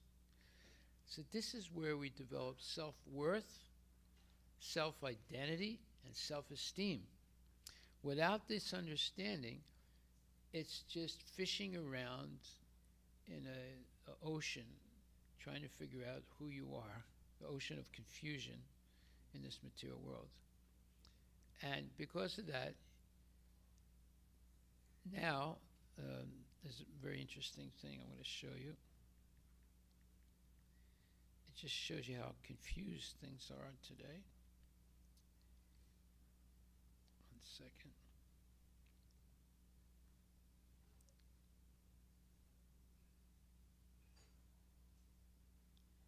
I'm sorry.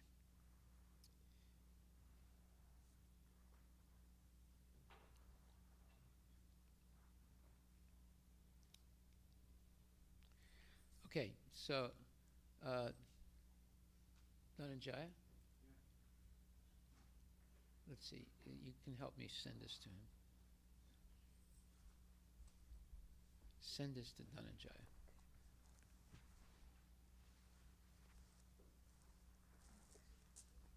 I'm going to show you something now that's going to really be shocking. This is how confused this country has become. Can you do that?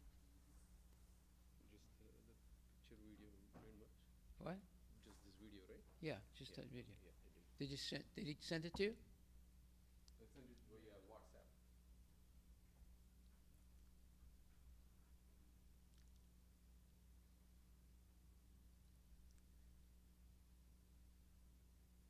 Did you get it? Yeah. But needs to put it.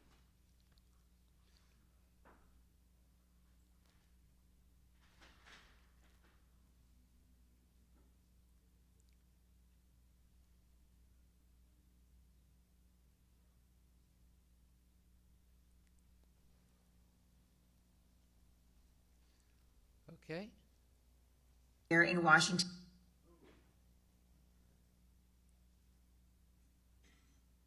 State, and I want to direct your attention to it. Please share this video far and wide, because we need to flood Governor Jay Inslee with phone calls and emails, anything that we can do, because he's about to sign into law one of the most disgusting, damaging, demonic bills to ever come into Washington State.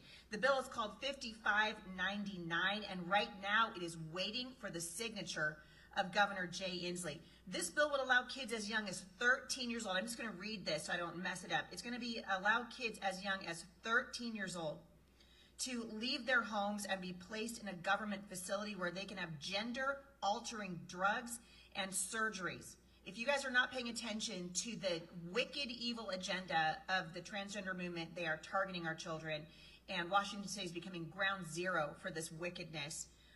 And so kids as young as 13 leave their homes, placed in a government facility where they can get gender-altering drugs and surgeries without any parental consent. If parents don't comply to changes, they can legally, to these changes, to gender changes, they can legally lose custody of their children. Are you guys hearing what I'm saying? So here in Washington State, if your little boy comes to you and he says, hey mom, I was just at school today, and for the last 2 years they've been telling me that I might be a girl, and I finally believe it, and so now I am a girl, and I want to have gender-altering drugs and gender-altering surgeries, and the parents say, no, Tommy, you're not a girl, you're a boy, the state of Washington then can take your child legally from you and assist that child in whatever they want. Yeah, can a kid at 18 years of age and younger in Washington State get a cigarette? Nope, that's not good for you. Can you join the military without your parents' consent when you're a minor? Nope, can't do that. Can you drive without your parents' consent? Can you drive without a driver's license before the age of 16? Nope, but 13 years old in Washington State, and you want to get top surgery and bottom surgery and have altering drugs going to change you for the rest of your life, no problem. No problem, because the demons in Washington State are cheering right now. You guys can help us out. All of this, by the way, paid for by taxpayers. And so this should outrage parents. It should outrage us. Here's a number for you guys to call. Write this down, 360. It's also going to be in the comments of this video. 360-902-4111. Okay. That's 360-902. So right now, Jay Inslee, well, first of all, this proposal has gone through and been voted and positively by both houses of the Washington State Senate and House of Representatives. So they already voted on it. Now they've given it to Jay Inslee to sign. If he signs, it becomes law in the state. Now, why are they passing a law like this? Because in many other states, every time a teacher convinces a child to change their sex, and they actually don't inform that to the parents, and the child's sex is changed without the parents knowing about it, the parents are suing the school. With this law, you cannot sue the school anymore. It becomes law. If a child says, I want to change my sex, when they're 13 years old, then immediately, if you, as a parent, refuse, they can legally take that child away from you now, put them in a separate, let's say, house or whatever, and change their sex. And you can't do anything about it. You can't sue them. You can't fight them. See? This is how crazy things are becoming in this country. And I've been talking about this for a long time now. It seems too far-fetched to actually be true, but now you see, it's not. It's actually becoming. They're passing it into law. Right? So I actually called up Jay Inslee. I didn't talk to him, but I left a message. And he's been very kind to our temple and our festivals and things. But I said to him, look, I said, why are you doing this? Why don't you wait till the kid's 18 years old, he's an adult, and he can make a decision whether he wants to change his sex or not, who cares? But why would you forcibly take the children away from the family, not have them have any say in this at all, and then put them in some kind of a hostel or whatever and do the operation and change their sex? What if they change their mind when they get to be older? How are they going to go back again? See? So you see, this is very, very strange what's happening right now. And now I'm not showing you this so you call up Jay Inslee. If you want to, you can. That's up to you. But this is what's happening in this state. And Washington is the first state to do this. And this is why Jay Inslee said that he's going to retire. He's not going to go for another term. Because he walks away, and he did the dirty work, he walks away. And now they can take your kid away from you. Now what's going to happen if this goes through? I'm going to make a prediction. Many people will decide not to put their kids in schools, public schools, because the teachers can teach the kids to change their sex. You can't do anything about it. If the kid decides to do it, you can't do anything about it. If you protest, they can prosecute you if they want to, because it's law. Have you ever heard of anything crazy like this before? Okay. That's why we should, not that it's fun, but we should know what's happening in the culture. Right now there are what you call culture wars going on in this country.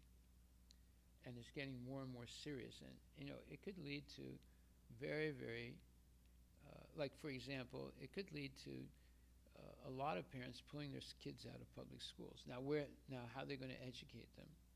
That's why I've been saying that the parents have to be engaged in the education of their kids.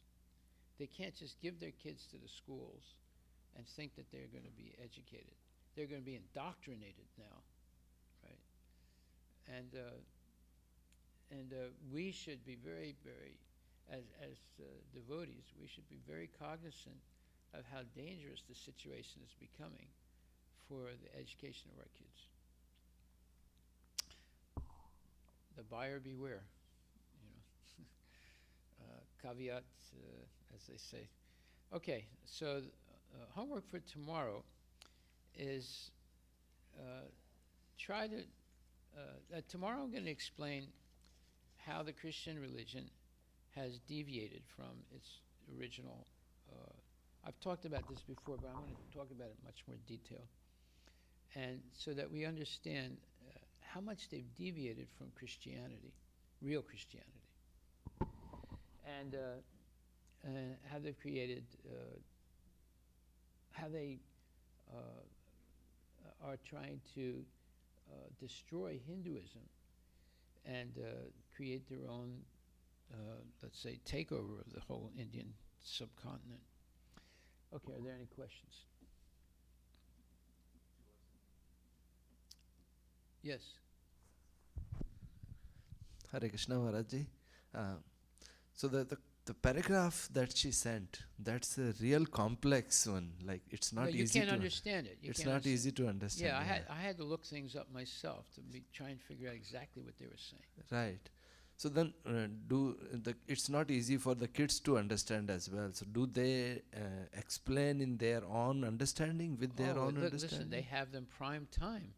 They're going to explain. They're saying, look, this is violation of the non-aggression principle. That means that if you accept Vedic Dharma, you'll become a murderer, a rapist, and so forth. Because there's no human worth. They're saying that the Vedic Dharma rejects human worth and the non-aggression principle.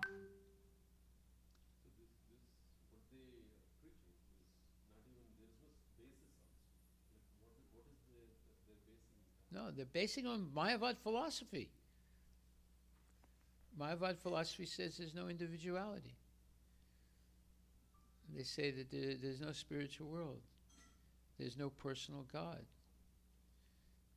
And they're saying the material world doesn't exist. It's an illusion. So that means that all values that people attribute to being an individual are destroyed. So therefore there's no value to human individuality. That's how dangerous the Mayavad philosophy is. And they're taking advantage of it. Yeah. Wait a minute, she asked the question, let her ask the question, then you're next.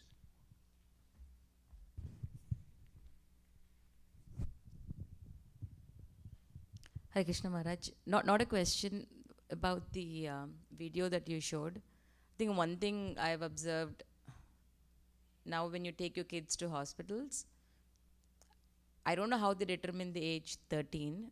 Like once they're 13? No, that's when they 13 is when they achieve puberty. Yeah. Puberty is when they become aware of their sexuality. Right? Yeah, they become aware of their sexuality, but they don't completely understand themselves. No, what they don't understand is that all the unfulfilled desires in their previous life awakens in their mind. Mm. And it confuses little girls and boys. They try and figure out, who am I exactly? Because all these desires come into their mind that they've never felt before. They didn't have those desires when they were 6 years old or 8 years old. See, that's when there's an awakening of those unfulfilled desires from the previous life appear. No, I agree with that, Maharaj. What I'm trying to say is, now in the hospitals, once they're 13, they separate their account. And for example, they did that for my daughter also. Like, then you have a separate medical account. Your parents are not in charge of your account. And in every meeting, or like when they see the doctor, one of my friends went through this, so I try to be careful, is like, they'll ask the child, hey, if you don't want to, if your parent wants to be in the same session with the doctor, the child has to agree. And so I think everybody should know that. And when, yeah, because of the privacy. But I don't know how they determine. 13 is such a young age. So I told my daughter that you tell beforehand that I want my mom to be with me in all the conversations. And just keeping their medical history separate, having conversations with them individually. You don't know what they're going to say, what they understand. So it's very important for all of us to understand these laws and watch out and make sure we are there for our children. Well, now, this law, you have no say at all. If that passes, you have no say at all. Right? You could tell your child, don't say this, don't say that. If they say, no, I want to change my sex, you have no say. It's finished. And they'll take the child away from you. That's why we have to have our own educational system. Can't trust these people anymore. We have to have our own medical system also. And that's why I kept saying that we have to build in Arlington or somewhere a whole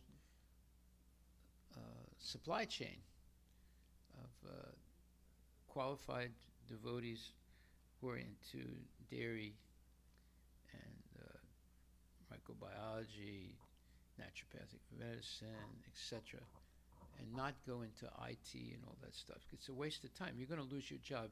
After 4 or 5 years, most of those IT jobs are going to be lost.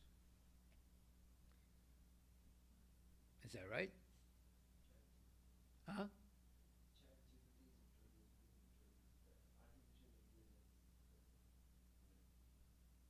Yeah, they're going to eliminate your jobs. So what are you going to do? What are your kids going to do that are studying IT right now? What are they going to do? Let's see. Okay, so you had a question. Thank you for that. Maharaj, they are very clever. So when they, like, the problem here is like we don't have right knowledge. That's the biggest problem. When I came to America in 2006, basically, some people came to my house. They were Brahm Kumaris from India. No, they were like white skinned people, but they have Brahm Kumari background basically. They put me one question in front of me that you have so many gods,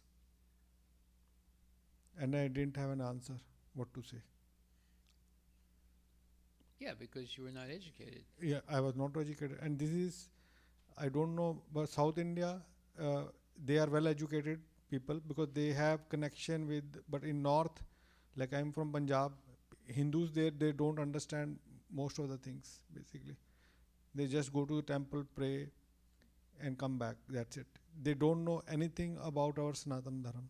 Now it's picking up basically, but the lack of knowledge is the main thing. And the Christian schools, and they work very systematically. Basically, they have a false narrative somewhere, and they have supporting witness evidences. What they think that they are correct, and they teach those things to the kids basically.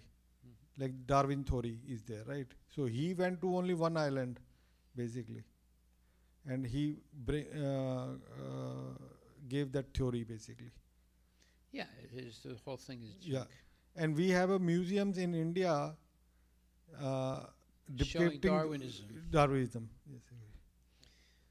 You have the bones of the dinosaurs. I have a quick one question as well. Yeah. So we discussed about the verse 932. Huh? Yeah.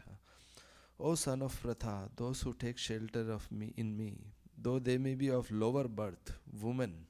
No, it's actually fallen women. Okay, that's.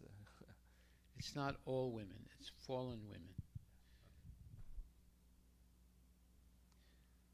Yeah. So, I mean, if you look in the introduction of Bhagavad Gita,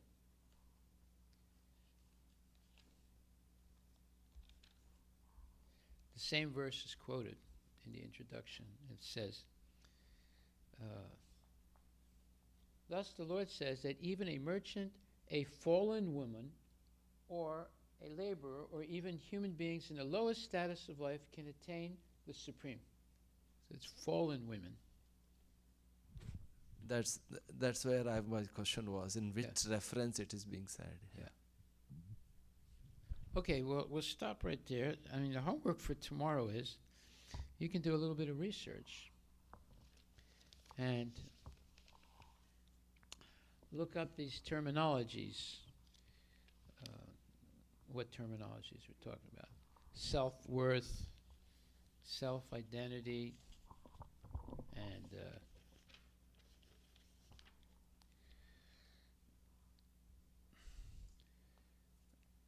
self-esteem. So, self-worth, self-identity, self-esteem. Look up those three words and try and get an understanding of what they are. But that you're not going to get a clear understanding because they're not based on the idea that Paramatma is in the heart and our relationship with Krishna. They do it as almost all the definitions in material in the dictionaries. They avoid 3/4 of reality, the existence of the spiritual world and God, and they're only dealing with matter. So, and then tomorrow we'll discuss these terms and see what is the real meaning of these terms. Okay? Thank you very much. Oh, yeah.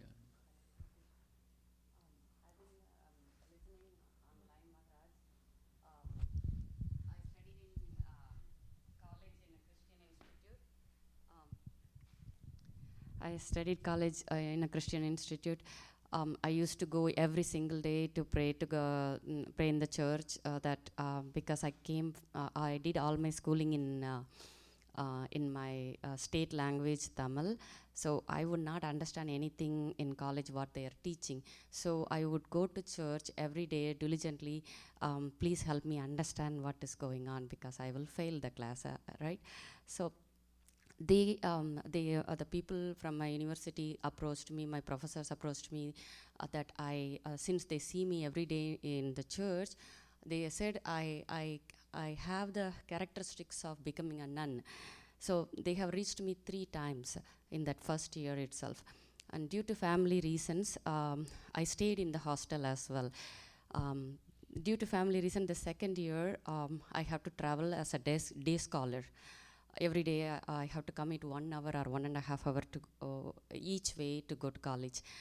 I think good thing happened to me in that way. Otherwise, I would have been a Christian at this point right now. So 2 of my batchmates became a Christian. I met them last year after a very long time. While I was in college itself, they changed to be the nun process. One of them still family life, but she's a Christian. So they and Krishna somehow played a part in my life, saved. But after I came to this country also, I believed all religions are same, and that's why I was super attracted with Sati Sai Baba, because they said you can be a true Christian, you can be a true Hindu, but you just have to follow the values and serve the humanity. That's their teaching. So this education was not given to our parents or any exposure. We only go once in a while to the temple for festivities. So education is learning about our scriptures is absolutely needed. Haribol. Haribol. Okay, thank you very much. Srila Prabhupada Ki Jai. We'll continue tomorrow.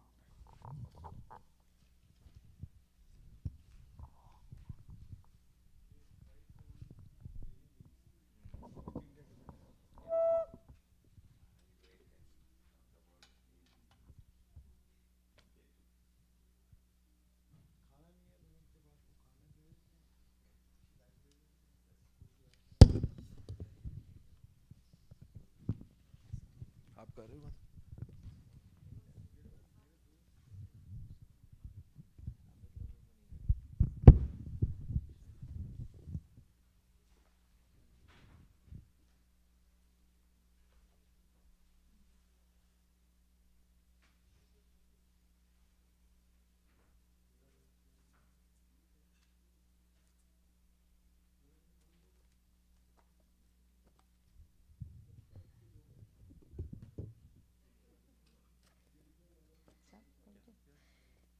Shri Guru Charana Padma Kevala Bhakati Sadma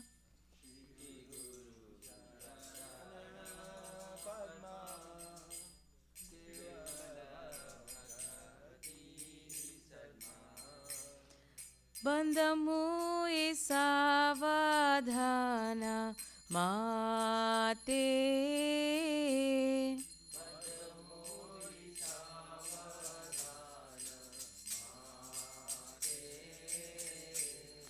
Jahara Prasade Bhai E Bhavatoriya Jai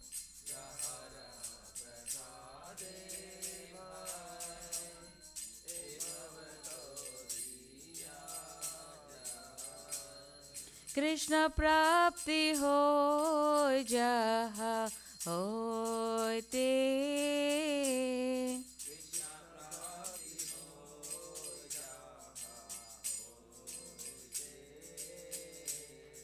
गुरुमुख पद्मा वाक्य चित्ते कोरिबो ऐक्या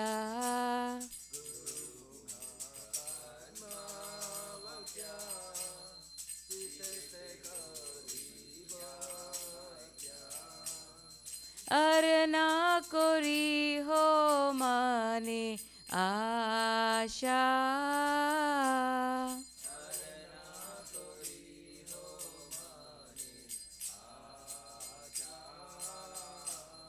श्री गुरु चराने रति ऐसे उत्तम गति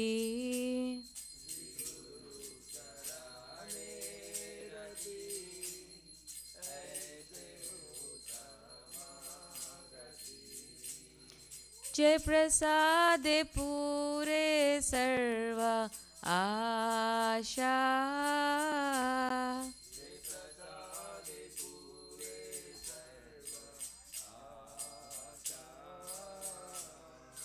चक्षुदान दिलो जय जन्मे जन्मे प्रभु से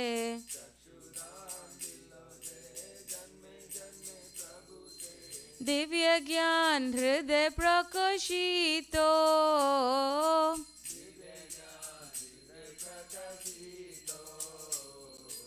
प्रेम भक्ति जहाँ होते अविद्या विनाश जाते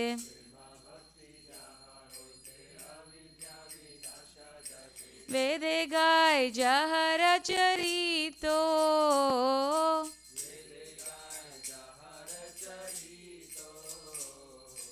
श्री गुरु करुणा सिंधु आदम जनार बंधु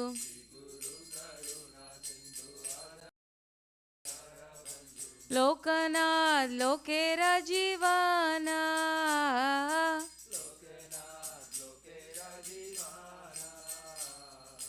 हा हा प्रभु कोरो दोया देहो मोरे पादा छाया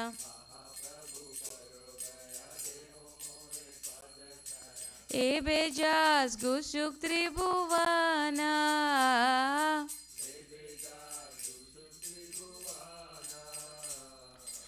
श्रीला प्रभुपाद पतित पवना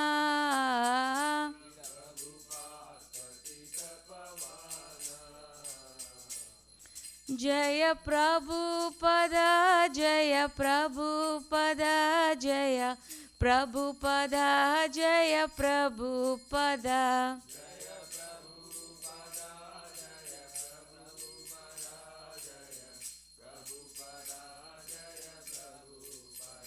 जय गुरुदेवा जय गुरुदेवा जय गुरुदेवा जय गुरुदेवा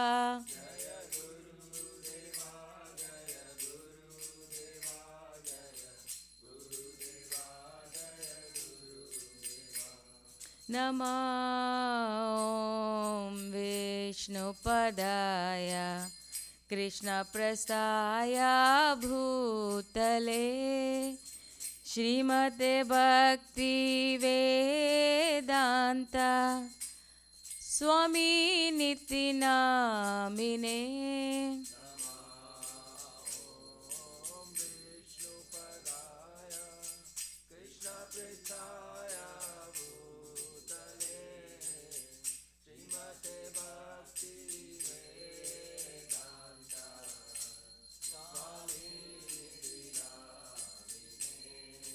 नमस्ते सरस्वती देवे गौरवाणी प्रचारिणे निर्विशेष शून्यवादी पाश्चात्य देशतारिणे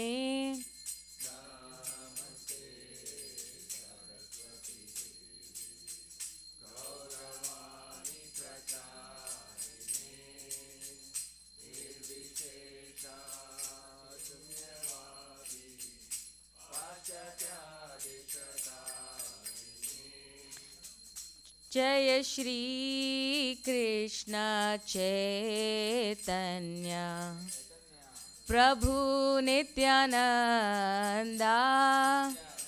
Shri Advaita Gadadara Shrivasadi Gaura Bhakta Vrinda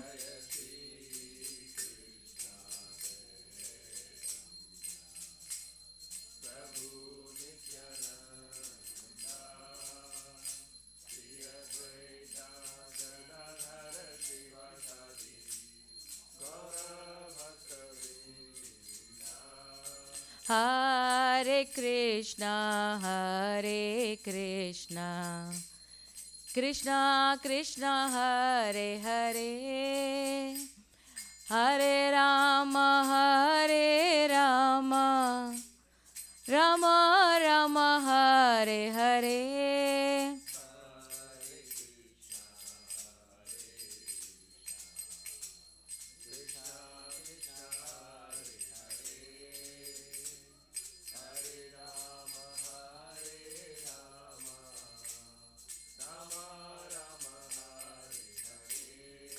Hare Krishna, Krishna Krishna, Hare Hare, Hare Rama, Rama Rama, Hare Hare.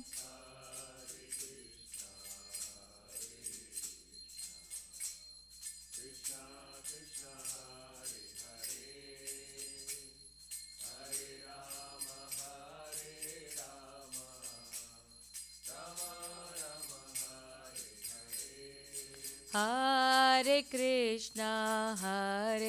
Krishna, Krishna Krishna, Hare Hare, Hare Rama, Rama Rama, Hare Hare.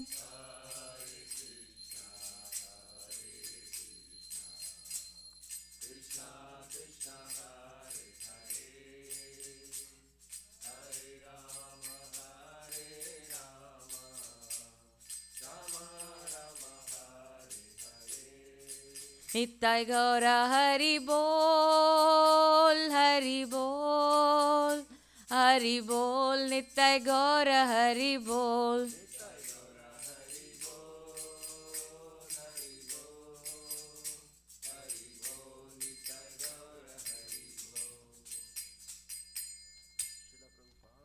Ki Jai.